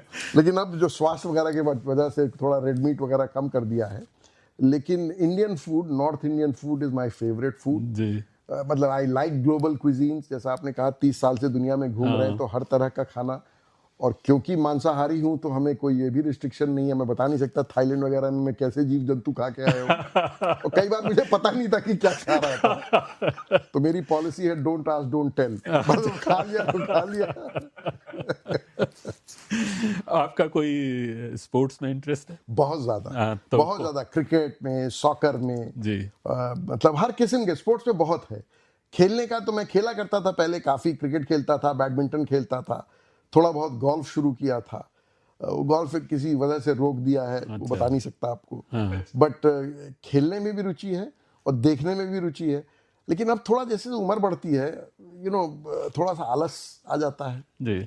और सुबह उठने में मुझे बड़ा कष्ट होता है। अगर मैं कहूँ कि भारतीय लोग कहते हैं ना कि 5 बजे उठ के मैं सब व्यायाम, भाई मुझे बड़ी दिक्कत है। पूरी रात जगा लीजिए आप, आई डोंट माइंड जी। बट ये सुबह अगर आप कहिएगा ना 5 बजे से, हम लोग बड़े हो रहे थे नहीं, पिताजी लोग कहते थे कि अरे 5 बजे उठ के एकदम ठंडे पानी से नहाओ। भाई क्यों मैं 5 बजे उठूं? ठंडे पानी से क्यों नहाऊं? गीजर है, गर्म पानी से नहा लूंगा। नहीं, मजाक कर रहा हूँ। जी, नहीं। नहीं उठ सकता। और आप दुनिया घूमे हैं, लेकिन फिर भी कोई ऐसा कोई ड्रीम हॉलीडे स्पॉट, मनपसंद जगह जाना चाहेंगे? देखिए, मतलब टहला दुनिया भर, मतलब जैसा आपने कहा ना, 30 साल से हर जगह। कहाँ अभी बचा क्या है? देखिए, अब मेरी जो पुरानी जो होती थी ना कि पेरिस, लंदन, न्यूयॉर्क, सिडनी, वो अब नहीं है। अंग्रेजी में कहते हैं उसको, पीको अय्यर साहब ने किताब लिखी थी फॉलिंग ऑफ द मैप 80 के दशक में। तो वो छुट्टी ट्रैवलॉग थी, उसमें न्यूज़वीक के वो कॉलमनिस्ट होते थे। अपेरेंटली यहाँ भी आने वाले हैं, somebody was telling me that he's going to come in। तो फॉलिंग ऑफ द मैप में उन्होंने जब छुट्टी शुरू की तो पहले वो हवाना गए, ये एकदम घोर कम्युनिस्ट टाइम था। वहाँ से फिर पैराग्वे की कैपिटल है असंसियोन, प्योंगयांग जो है नॉर्थ कोरिया की कैपिटल, वहां भूटान की कैपिटल थिम्पू, 80 के दशक में। तो that's why he called it falling off the map.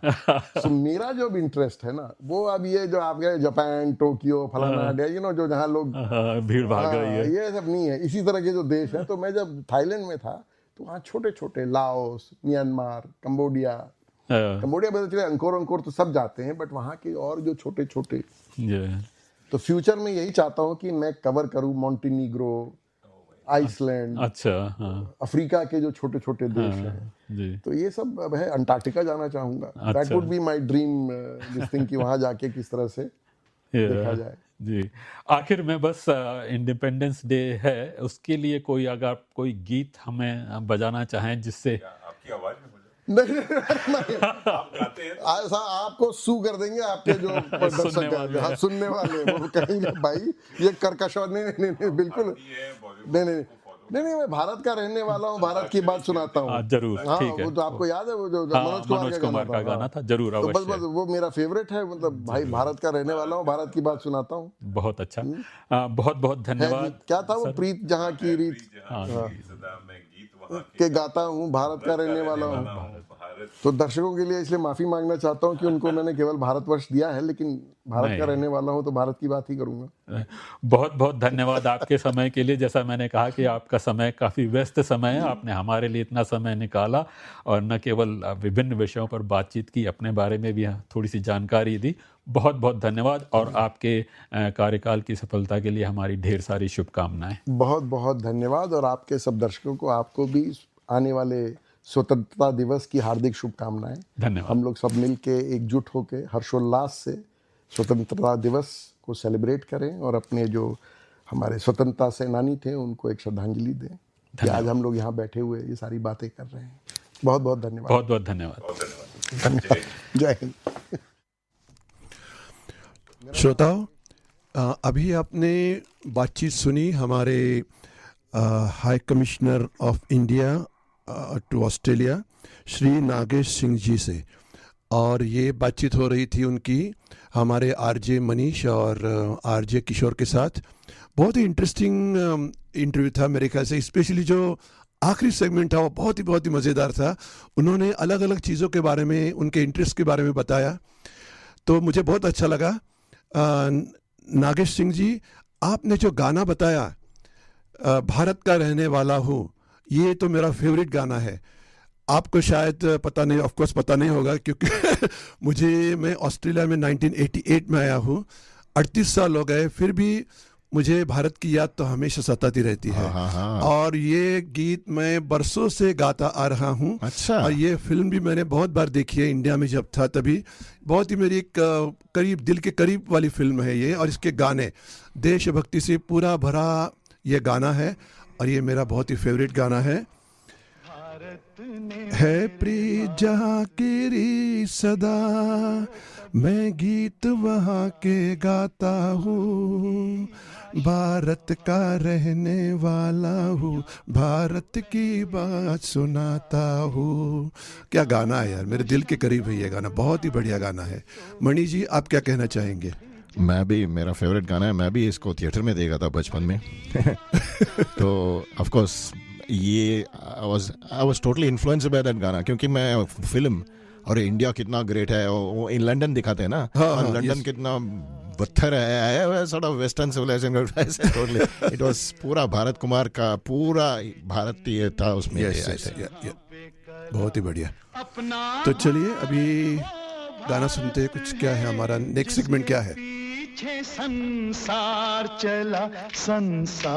चला और आगे बढ़ा, यूं आगे बढ़ा, बढ़ता ही गया।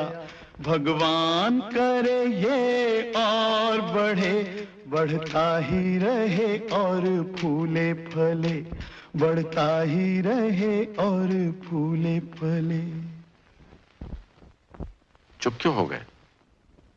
और सुनाओ।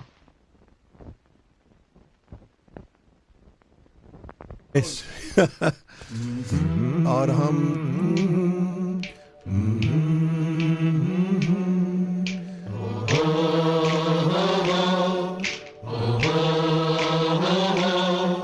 है प्रीत जहां की रीत सदा,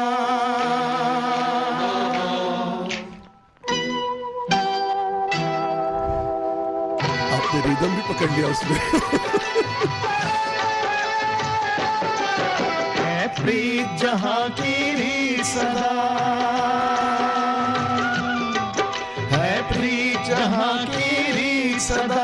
मैं गीत वहां के गाता हूँ, भारत का रहने वाला हूँ, भारत की बात सुनाता हूँ। है प्रीत जहां की रीत सदा।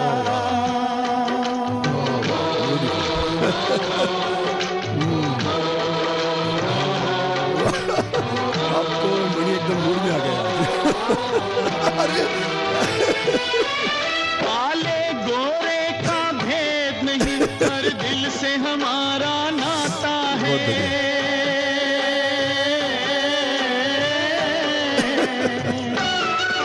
बहुत बढ़िया। कुछ और न आता हो हमको, हमें प्यार निभाना आता है।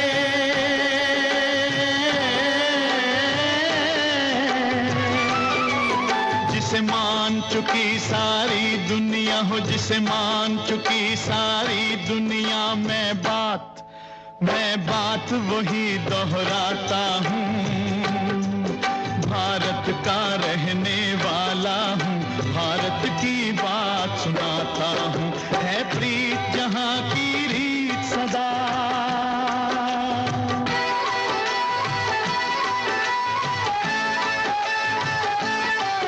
जीते हो किसी ने देश तो क्या, हमने तो दिलों को जीता है।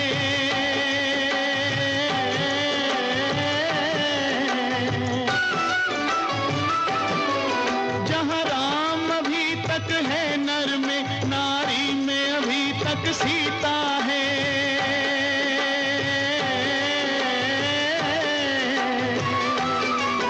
इतने पावन हैं लोग जहाँ, इतने पावन हैं लोग जहाँ, मैं नित नित शीश झुकाता हूँ। भारत का रहने वाला हूँ, भारत की बात सुनाता हूँ।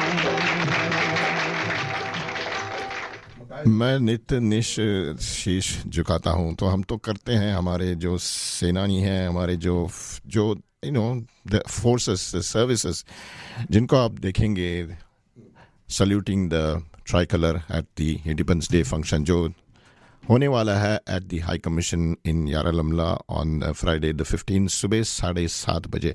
अगर आप अभी तक आप जोश में आगे हैं about India and independence day, तो एक क्विज चल रहा है। This is the quiz about Bharat की खोज।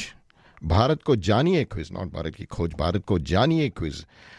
Discover India's heritage culture and achievement, ये 3 अगस्त से लेके 14 अगस्त तक चलने वाली है दिस क्विज।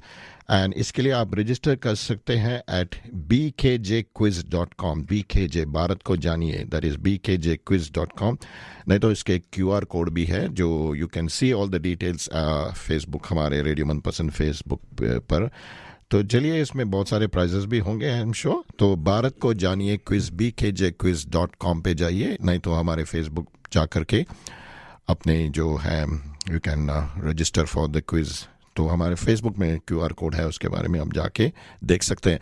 जगदीश जी, वैसे तो 15th of August तो है ही, आई मीन द नेशनल हमारे इंडिपेंडेंस डे, बट और एक इसका कनेक्शन है भारत में, आई मीन सॉरी ऑस्ट्रेलिया में, and that is to do with the Indian Film Festival in Melbourne. इसको Indian Film Festival Melbourne कर दिया, I thought it was just Indian Film Festival, लेकिन इसका M भी ऐड कर दिया, Indian Film Festival in Melbourne। ये हर साल होता है around the Independence Day functions।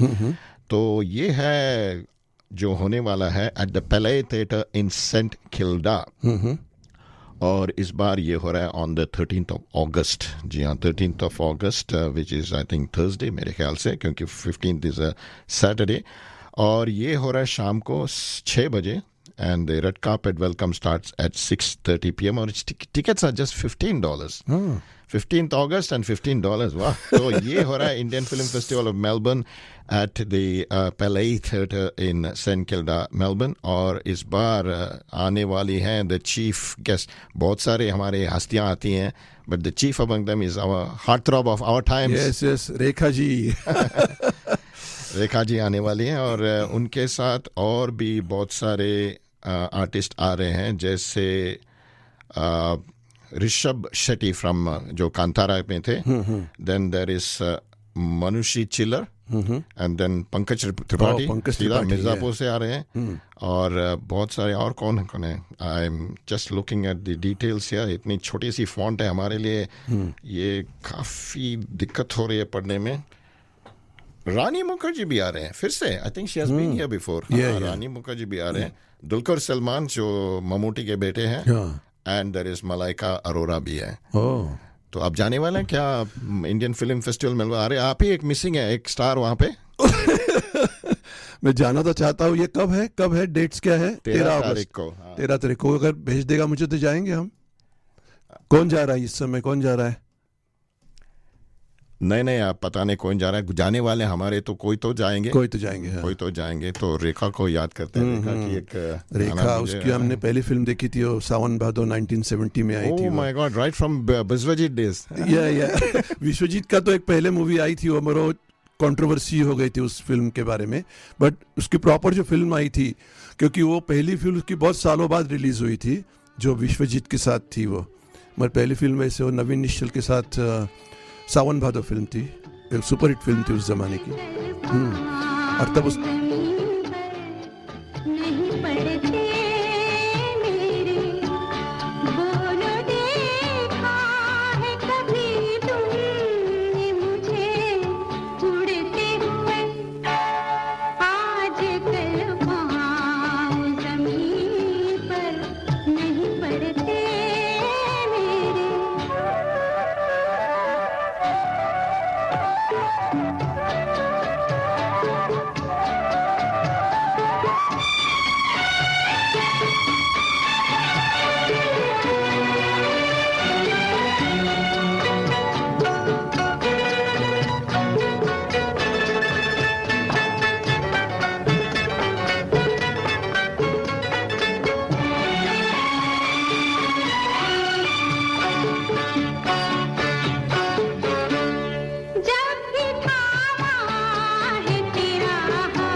अच्छा, आपके पाँव जमीन पे नहीं पड़ रहे हैं? अरे आपका जमीन पे पड़ना ही चाहिए। आज तो नहीं है, ठीक है, आज तो माफ़ कर दिया, कल भी माफ़ कर दिया, लेकिन मंगलवार के शाम ज़रूर आपके जो पाँव हैं ज़मीन पर ही पड़ना चाहिए। You should be stuck rooted to your, जहाँ भी हैं वहीं पे। क्यों? ये मंगलवार यहाँ का, ये ना ऑस्ट्रेलिया में काफ़ी इंपॉर्टेंट डेट होता है। मंगलवार को यहाँ पे, हर मंगलवार पे में इकोनॉमिक स्टेटमेंट होता है। मंगलवार को यहाँ मेलबर्न कप हो जाता है। मंगलवार को ये रिजर्व बैंक ऑफ इंडिया के बोर्ड मीटिंग होता है। इस मंगलवार पे क्या हो रहा है पता है? हमारा रेडियो प्रोग्राम होता है मंगलवार को। अरे बाप रे, क्या तड़का मारी आपने, क्या तड़का मारी। बराबर है, उसके लिए भी आपको यहीं पे रहना है, सुनना है। ये करिए, आप सुनते रहिए रेडियो मनपसंद की जो प्रोग्राम है शाम को 7 से 8 बजे तक। और उसके बाद you have to do this census, जो गणना होती है, जनगणना। भारत में तो हर 10 साल में होती है, यहाँ हर 5 साल में होती है। हमने ऑलरेडी कर दिया आपने? ऑनलाइन कर दिया। हाँ। अच्छा, अरे आपको तो फिर ज्यादा जानकारी होना चाहिए इसके बारे में। कैसे किया आपने? नहीं, ज्यादा 10-15 मिनट लगते हैं वैसे। कैसे बहुत आपको सारे क्वेश्चंस पूछते हैं, बट बहुत जनरल क्वेश्चंस है, और कैटेगरी यानी रेंज दी होती है, तो बस ऐसे ज़्यादा कुछ नहीं है, बट एक 10-15 मिनट लगते हैं। लेकिन आपने ये नहीं बताया आपको कहाँ से इसका प्रेरणा मिली, क्योंकि आपके मेल बॉक्स में एक चिट्ठी आई होगी, आया होगा। हाँ, उसी पे देखिए आप लोग अपने अपने मेल बॉक्स चेक कर लीजिए, उसमें एक चिट्ठी होगा। Yes, and that is the one which contains the code. उस कोड को आपको जाके you have to enter it in the website. That's right, yeah. And that website is the जिसको है census.abs.gov.au। तो आपके पहले जो मेल बॉक्स, नॉट आजकल इनबॉक्स बोलते हैं, सब कंप्यूटर देते हैं। कंप्यूटर का ही होता है। बाहर के घर में एक मेल बॉक्स है, उसमें आपका घर का नंबर भी लिखा होगा। याद है क्या? कभी देखते नहीं होंगे, जाके देखिए उसमें क्या है। तो मंगलवार 11 अगस्त के शाम इस गणना में, जनगणना, सेंसस नाइट कह रहे हैं, तो देश भर में जनगणना में जुड़े रहना आपके लिए बहुत अनिवार्य है। तो इसे पूरे करने आवश्यक क्या है? What is the reason?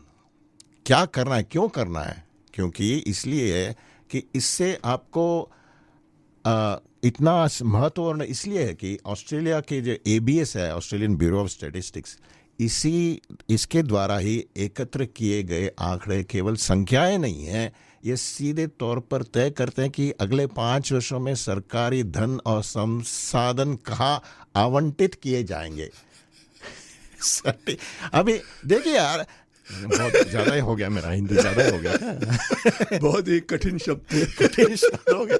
लेकिन इसमें क्या है कि नए स्कूल कहाँ बनेंगे, नए सड़कें कहाँ बनेंगे, चाइल्ड केयर सेंटर कहाँ, टेफ कहाँ बनेंगे, अस्पताल कहाँ बनेंगे, और बहुत सारे ऐसे संस्थाएं, आपके घर कहाँ बनेंगे, हाउसिंग कहाँ होगा, पार्क्स कहाँ बनेंगे, रोजगार के अवसर और स्थानीय व्यवस्था के सहायता कहाँ कहाँ होने वाला है। ये सब all this details are found from this census. तो जनगणना 11 तारीख के रात को ज़रूर भरिए, नहीं तो आप जगदीश जैसे अभी भी जा सकते हैं, आपके तो चिट्ठी है, just go and check your, वो कोड दबा दीजिए and enter the details. 10-15 minute लगते हैं, दैट्स इट। और उसमें ये भी बता दीजिए आप कौन से मूल के हैं, आपके घर में क्या बोली भाषा बोलते हैं, आप कौन से आपके रिलीजन है, सब details. Don't sort of skip on that कि अरे यार ये इसको क्या है, because these are very vital important. इसी स्टैटिस्टिक्स पे पूरा भारत के जो ऑस्ट्रेलिया के जितने भी हैं facilities, government facilities, they rely on these things and they can plan accordingly. हाँ, और आपने भर दिया सब, पूरा डिटेल्स दे दिया आपने?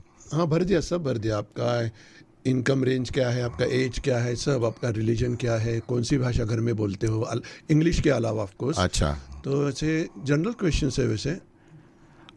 बोलते हैं कि जो घर में जो बोलते हैं आप लैंग्वेज, उसी को आप डाल दीजिए। Don't say I don't no, और बहुत सारे यहाँ पे रिलीजन और लैंग्वेज के लिए डजंट मैटर, डोंट केयर, ऐसा लिखते हैं। Every question is important. या तो चलिए एक छोटा सा एक झलक सुन लेते हैं अबाउट सेंसस। एक जोक है, तो सुनते हैं ये परेश रावल की आवाज में। क्या है?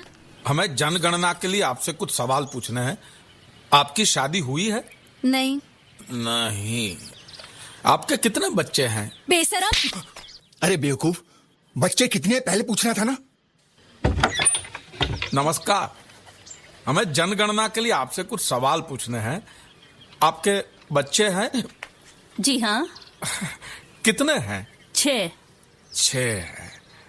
आपकी शादी हुई है? बेशरम। जब से तेरे नैना मेरे नैनों से लागे रे, तब से दीवाना हुआ, सबसे बेगाना हुआ, रब भी दीवाना लागे रे। Hello Australia, this is Ranbir Kapoor. You're listening to Radio Manpasand. ये जो हाल है, सवाल है, कमाल है, जाने ना बदतमीज दिल, बदतमीज दिल, बदतमीज दिल, माने ना। जी हाँ, आप सुन रहे हैं रेडियो मनपसंद, पूरा तड़का लगा के हमारे कैनबरा स्टूडियो से लेकर के। एंड आज मैं हूँ आरजे मनी, मेरे साथ हैं आरजे जैग, और समय है 11:23 हियर इन कैनबरा।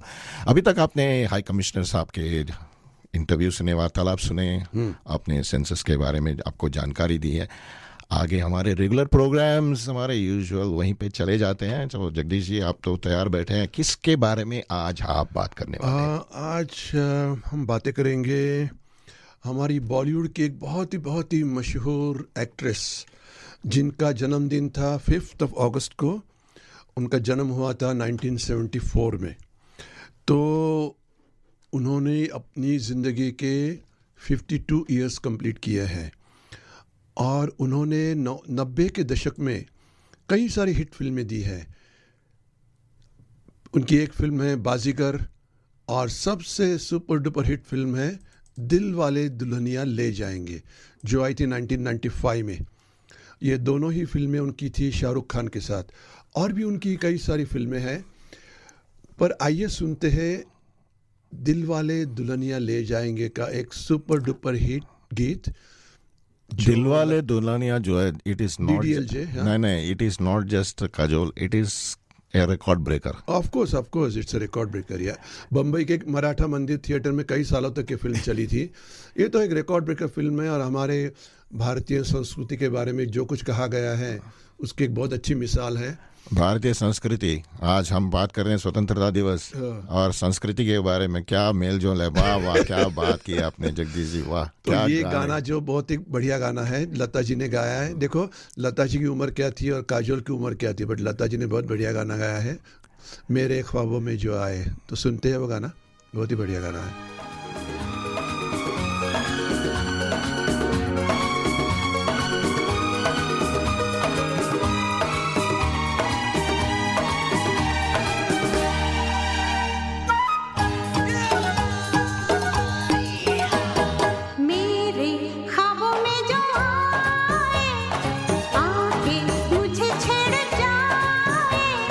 मेरे ख्वाबों में जो आए, आके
ला ला ला ला ला।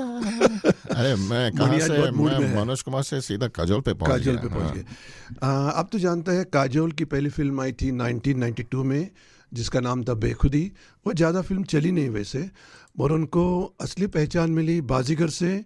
बाद में ये दिल लगी एक फिल्म आई थी, वो भी एक बहुत बढ़िया फिल्म थी। DDLJ के बारे में तो अभी हमने बातें की। और एक फिल्म थी जो आई थी 1998 में, और वो है कुछ कुछ होता है। ये उस ज़माने की एक बहुत ही सुपर डुपर हिट फिल्म है। और फिर एक बार उनके साथ थे शाहरुख खान, और उसके गानों ने धूम मचाई थी उस ज़माने में। तो ये एक बहुत ही इंटरेस्टिंग फिल्म थी, यूथ ओरिएंटेड फिल्म थी। तो चलिए इसका एक गाना सुनते हैं, कुछ कुछ होता है फिल्म का। और हाँ, कुछ कुछ होता है, क्योंकि कुछ कुछ हुआ है, क्योंकि क्यों काजोल के बारे में बात कर रहे हैं, क्योंकि उनका birthday was on the 5th of August। 52 साल की हो चुकी है। 52 साल की। यस। चलिए, तो ये लड़की थी या लड़का दीवाना को, दोनों ये कैसी लड़की है, इसका मैं क्या करूं, इससे मैं क्या कहूँ। ये लड़ता है, अकड़ती है, झगड़ता है, बिगड़ती है, दीवाना है, दीवानी है। But he's your best friend, yeah. But she's your best friend, yeah.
लड़की हाय हाय रे हाय, करती नादानियाँ क्यों पूछो तो हाय।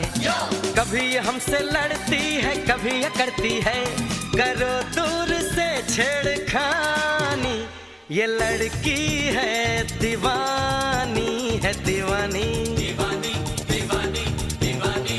ये लड़की है दीवानी, है दीवानी, दीवानी दीवानी दीवानी।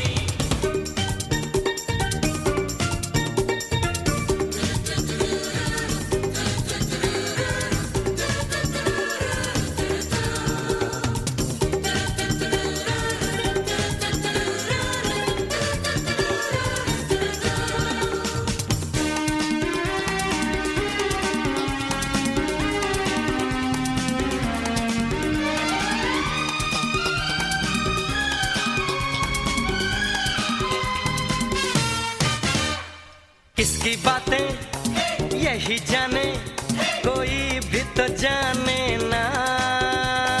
ऐसी वैसी कैसी है ये, कोई पहचाने ना। तो भागो ओ यारो, करने दे शैतानी। ये लड़की है दीवानी, है दीवानी, दीवानी दीवानी दीवानी।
कहती है करो दूर से छेड़खानी, ये लड़की है दीवानी, है दीवानी, दीवानी दीवानी दीवानी, ये लड़का है दीवाना, है दीवाना, दीवाना दीवाना दीवाना।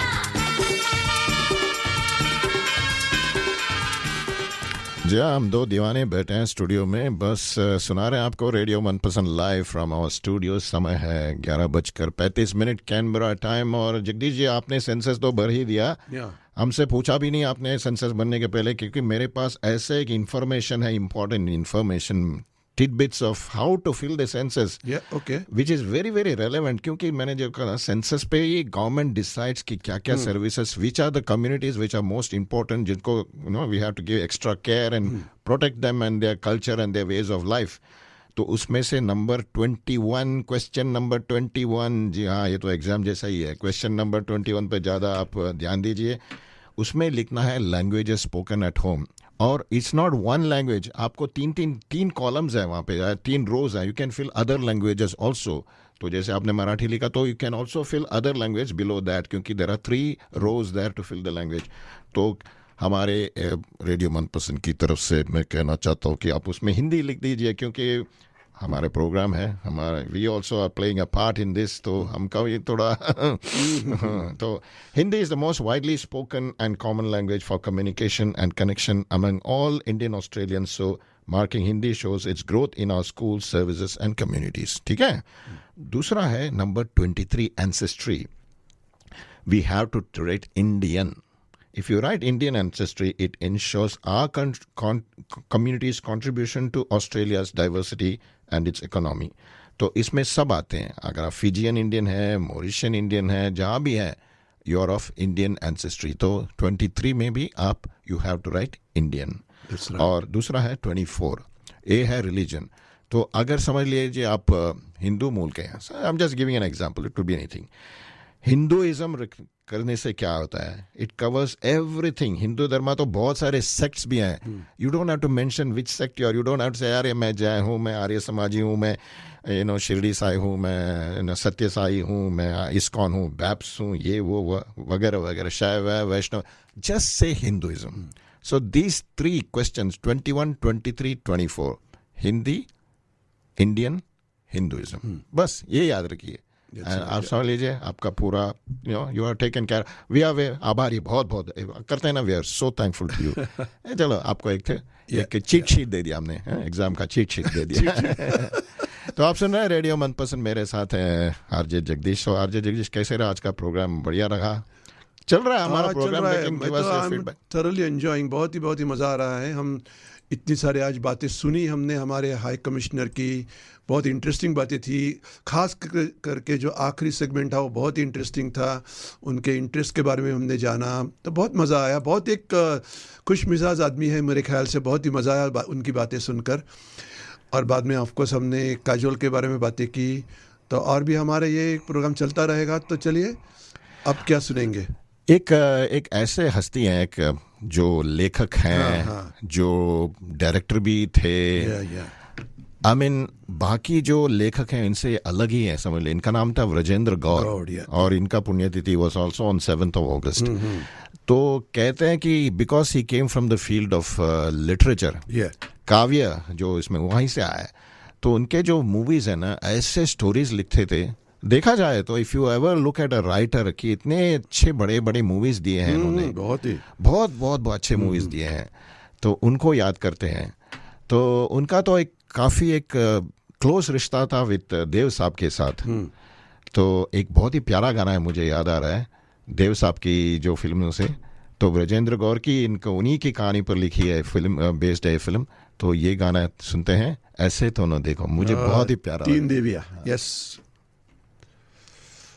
ऐसे तो न देखो कि हमको नशा हो जाए, ऐसे तो न देखो खूबसूरत सी कोई हमसे खता हो जाए, खूबसूरत सी कोई हमसे खता हो जाए ऐसे तो ना देखो।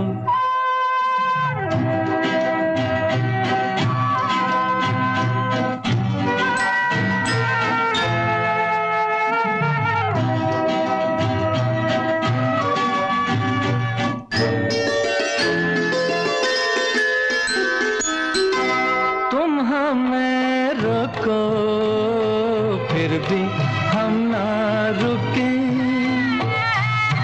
तुम कहो काफिर फिर भी ऐसे झुके,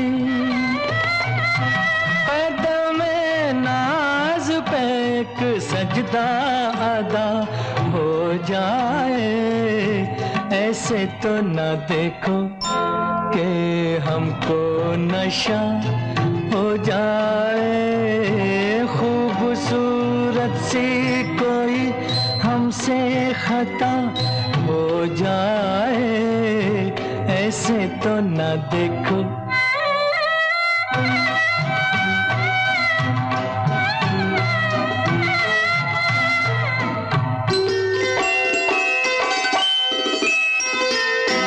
यूं ना हो आंखें रहे काजल घोले,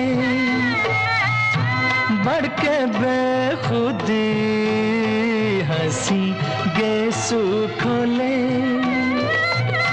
खुल के फिर जुल्फे सिया काली बला हो जाए ऐसे तो न देखो कि हमको नशा हो जाए।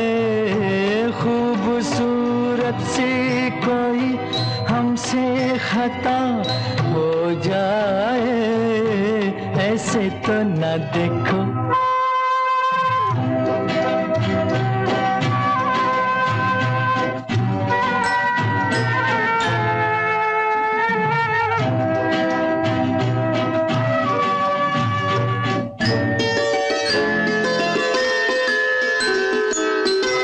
हम तो मस्ती में जाने क्या क्या कहें,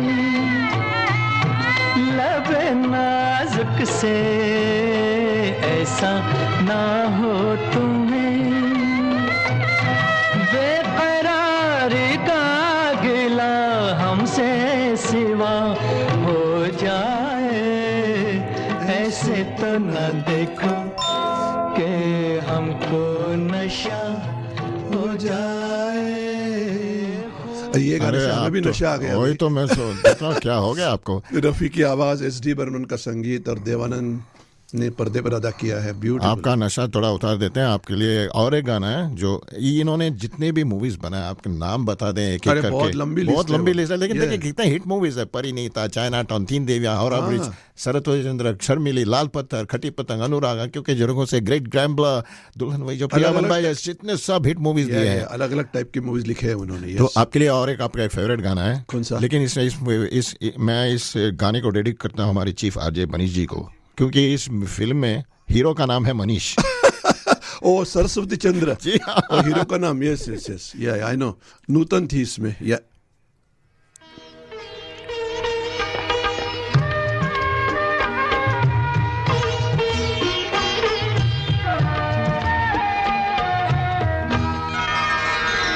चंदन सा बदन चंचल चितवन, धीरे से तेरा ये मुस्काना। चंदन सा बदन चंचल चितवन, धीरे से तेरा ये मुस्काना। मुझे दोष न देना जगवालो, मुझे दोष न देना जगवालो, हो जाऊं अगर मैं दीवाना। चंदन सा बदन चंचल चितवन।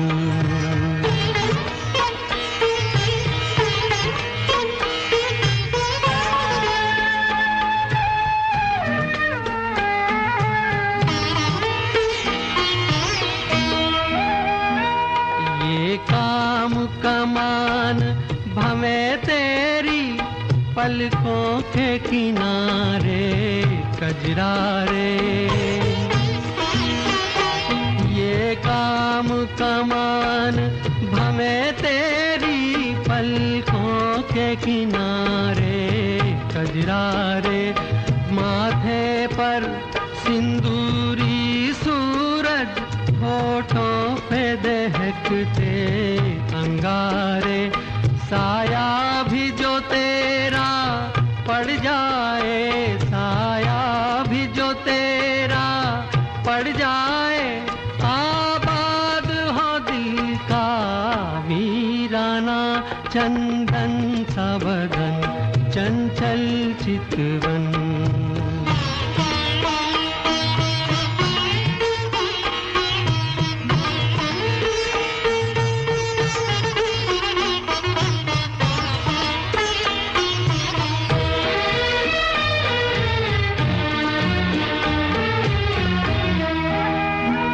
तन भी सुंदर, मन भी सुंदर, तू सुंदरता की मूरत है।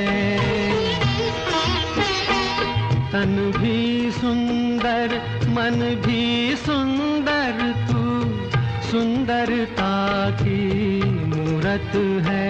किसी और को शायद कम होगी, मुझे तेरी बहुत जरूरत है। पहले भी बहुत मैं तरसा हूँ, पहले भी बहुत मैं तरसा हूँ, तू और न मुझको तरसाना। चंदन सा बदन, चंचल चितवन, धीरे से तेरा ये मुस्काना, मुझे दोष न देना जग वालों, हो जाओ घर में दीवाना। थोड़ा we'll just change a bit of the tempo, क्योंकि एक ऐसे गाना है जो मैंने कॉलेज में सुना। कॉलेज में अरे Jayashree होनालगिरी was singing that song। अगर सुन रही हैं कहीं दुनिया में कोई का पता नहीं कौन सुन रहा है कहाँ पे दुनिया में। ये गाना है from the film Howrah bridge, और I dedicated to our own dear departed कल्पना जी, जो गाती थी इस गाने को। तो चलिए मूड बदल देते हैं इस गाने के साथ।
नाम चिन चिन चू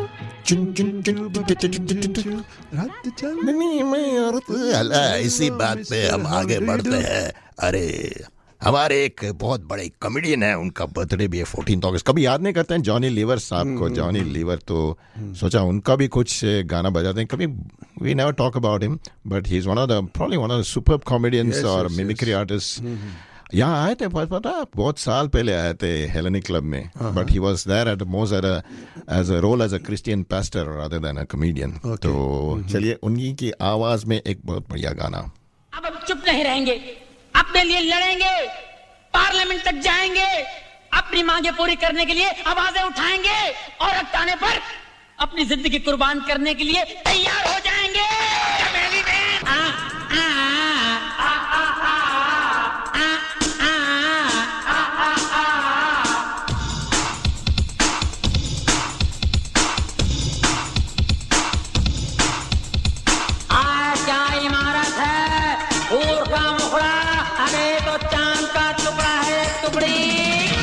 ये उल्टी सीधी आंखें,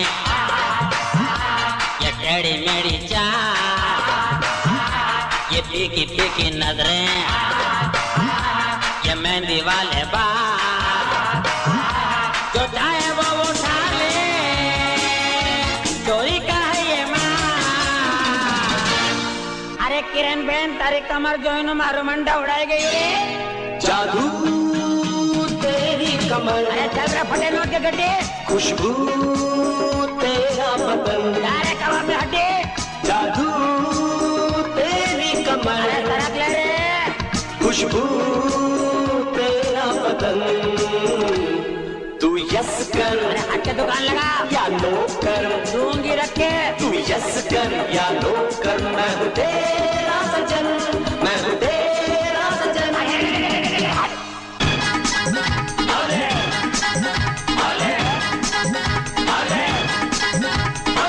जब भी कोई लड़का देखे मुझको ये गाना बोले ओले ओले ओले ओले ओले ओले, बारिश तो आई नहीं सर पे पड़ी है ओले ओले ओले ओले ओले ओले ओले, हाय हाय मेरी अंगड़ाइयाँ, हाय हाय मेरी तन्हाइयाँ, हाय से आके मेरे दिल का ये दरवाजा बोले ओले ओले ओले ओले ओले ओले।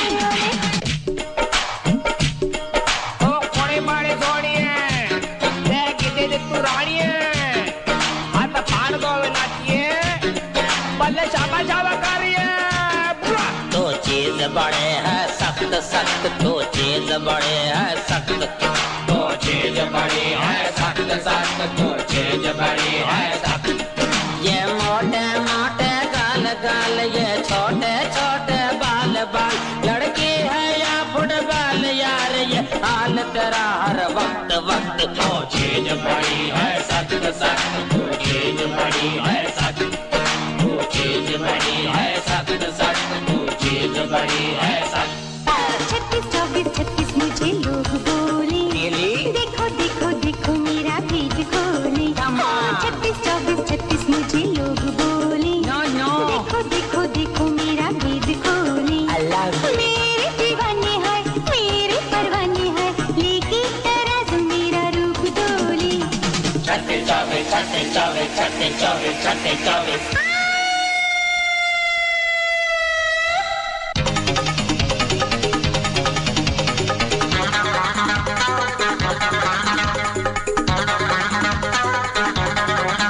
पद्मा हाय, सलमा हाय, पद्मा हाय, हाय हाय मेरा सदमा बढ़ता जाए, सलमा हाय, हाय हाय मेरी नीयत बिगड़ी जाए, बिमला है कमला है, हाय हाय हाय नीयत बिगड़ी जाए।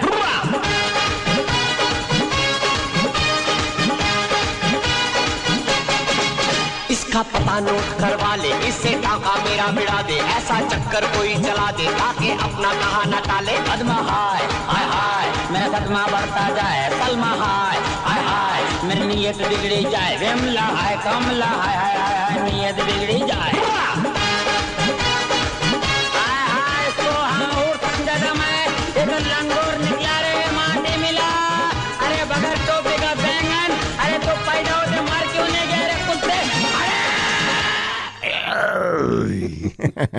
देखिए, हमारा प्रोग्राम हमने शुरू किया था एक सीरियस टोन पे. आई मीन सीरियस में भारत का स्वतंत्रता दिवस आने वाली है, तो we had the interview of the हमारे हाई कमिश्नर साहब श्री नागेश सिंह. उनके बारे में बहुत सारी जानकारी दी उन्होंने. हाँ, बहुत ही मज़ा आया उनका जो इंटरव्यू सुना. तो मैंने पहले भी बोला है कि बहुत एक पहले कुछ सेगमेंट से बहुत गंभीर टॉपिक पे थे और बाद में एकदम मूड चेंज किया उन्होंने. एकदम बहुत लाइट हार्टेड बातें की उनके इंटरेस्ट के बारे में, यानी स्पोर्ट्स है, म्यूज़िक है. जी हाँ, उसके बारे में हमने सेंसस की बात की, about Indian film festival in Melbourne, उनकी जानकारी दी. And then of course we had songs about Kajol, Rajendra Gaur and of course Johnny Lever. तो जाते जाते एक गौर साहब के एक फिल्म की एक गाने से हम आज के प्रोग्राम समाप्त करते हैं. समय है बस 3 मिनट बाकी हैं. तो बाहर तो मौसम बहुत ही I don't know, it doesn't really look good. तो दिन तो थोड़ी बारिश हो रही है, हल्की सी खराब है, लेकिन मेरे ख्याल से शाम मस्तानी होगी. तो जी हाँ, मैं हूँ आरजे मनी और मैं हूँ आरजे जैग. आज से मेरा नया नाम है आरजे जैग. आई थिंक कल्पना जी मुझे बहुत बार जैग जी कहती थी. हाँ, जाग उठा इंसान. चलो तो चलिए, आप सबसे हम अलविदा कह के बस आगे मिलते हैं अब. And I hope to see you there at on the 15th August, next शनिवार को एट दी हाई कमीशन, जो फ्लैग अनफर्लिंग सेरेमनी और झंडा ध्वजारोहण होने वाला है. तो भारत माता की जय करके आज के प्रोग्राम यहीं पे हम समाप्त करते हैं. तो आपको फ्राइडे को रात को बहुत जल्दी सोना पड़ेगा, क्योंकि सुबह बहुत जल्दी उठना है आपको सैटरडे को. देखते हैं, हाई कमिश्नर साहब भी उठ जाते हैं. तो चलिए.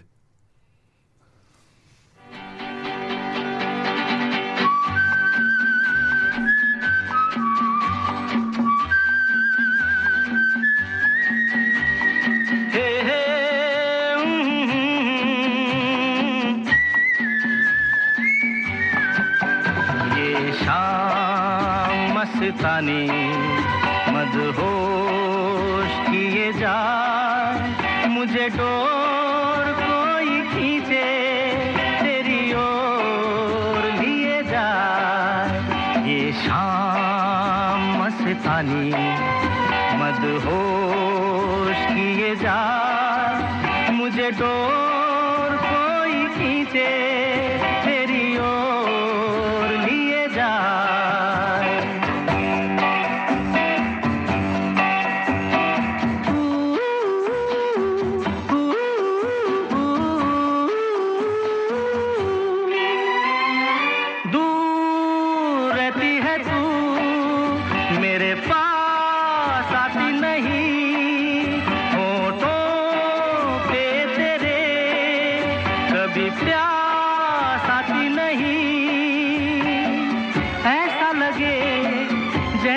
तू हंस के जहर कोई पिए जाए. शाम मस्तानी मदहोश किए जा, मुझे डोर कोई खींचे तेरी ओर लिए जा.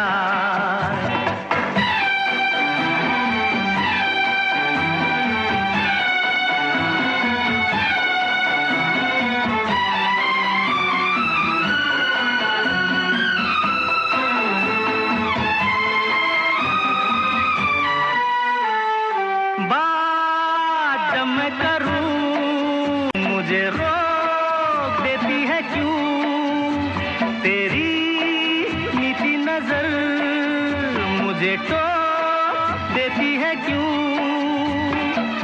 तेरी हया, तेरी शर्म, तेरी कसम मेरे होठ सिए जाए. शाम मस्तानी मदहोश किए जा, मुझे डोर कोई खींचे तेरी ओर लिए जा.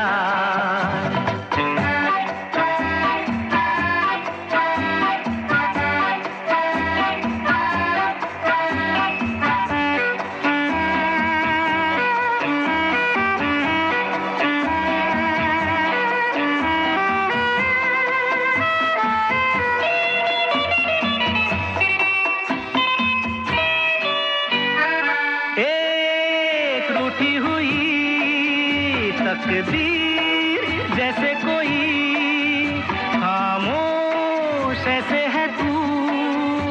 तस्वीर जैसे कोई तेरी नजर बन के जुबान, लेकिन तेरे पैगाम दिए जाए शाम मस्तानी।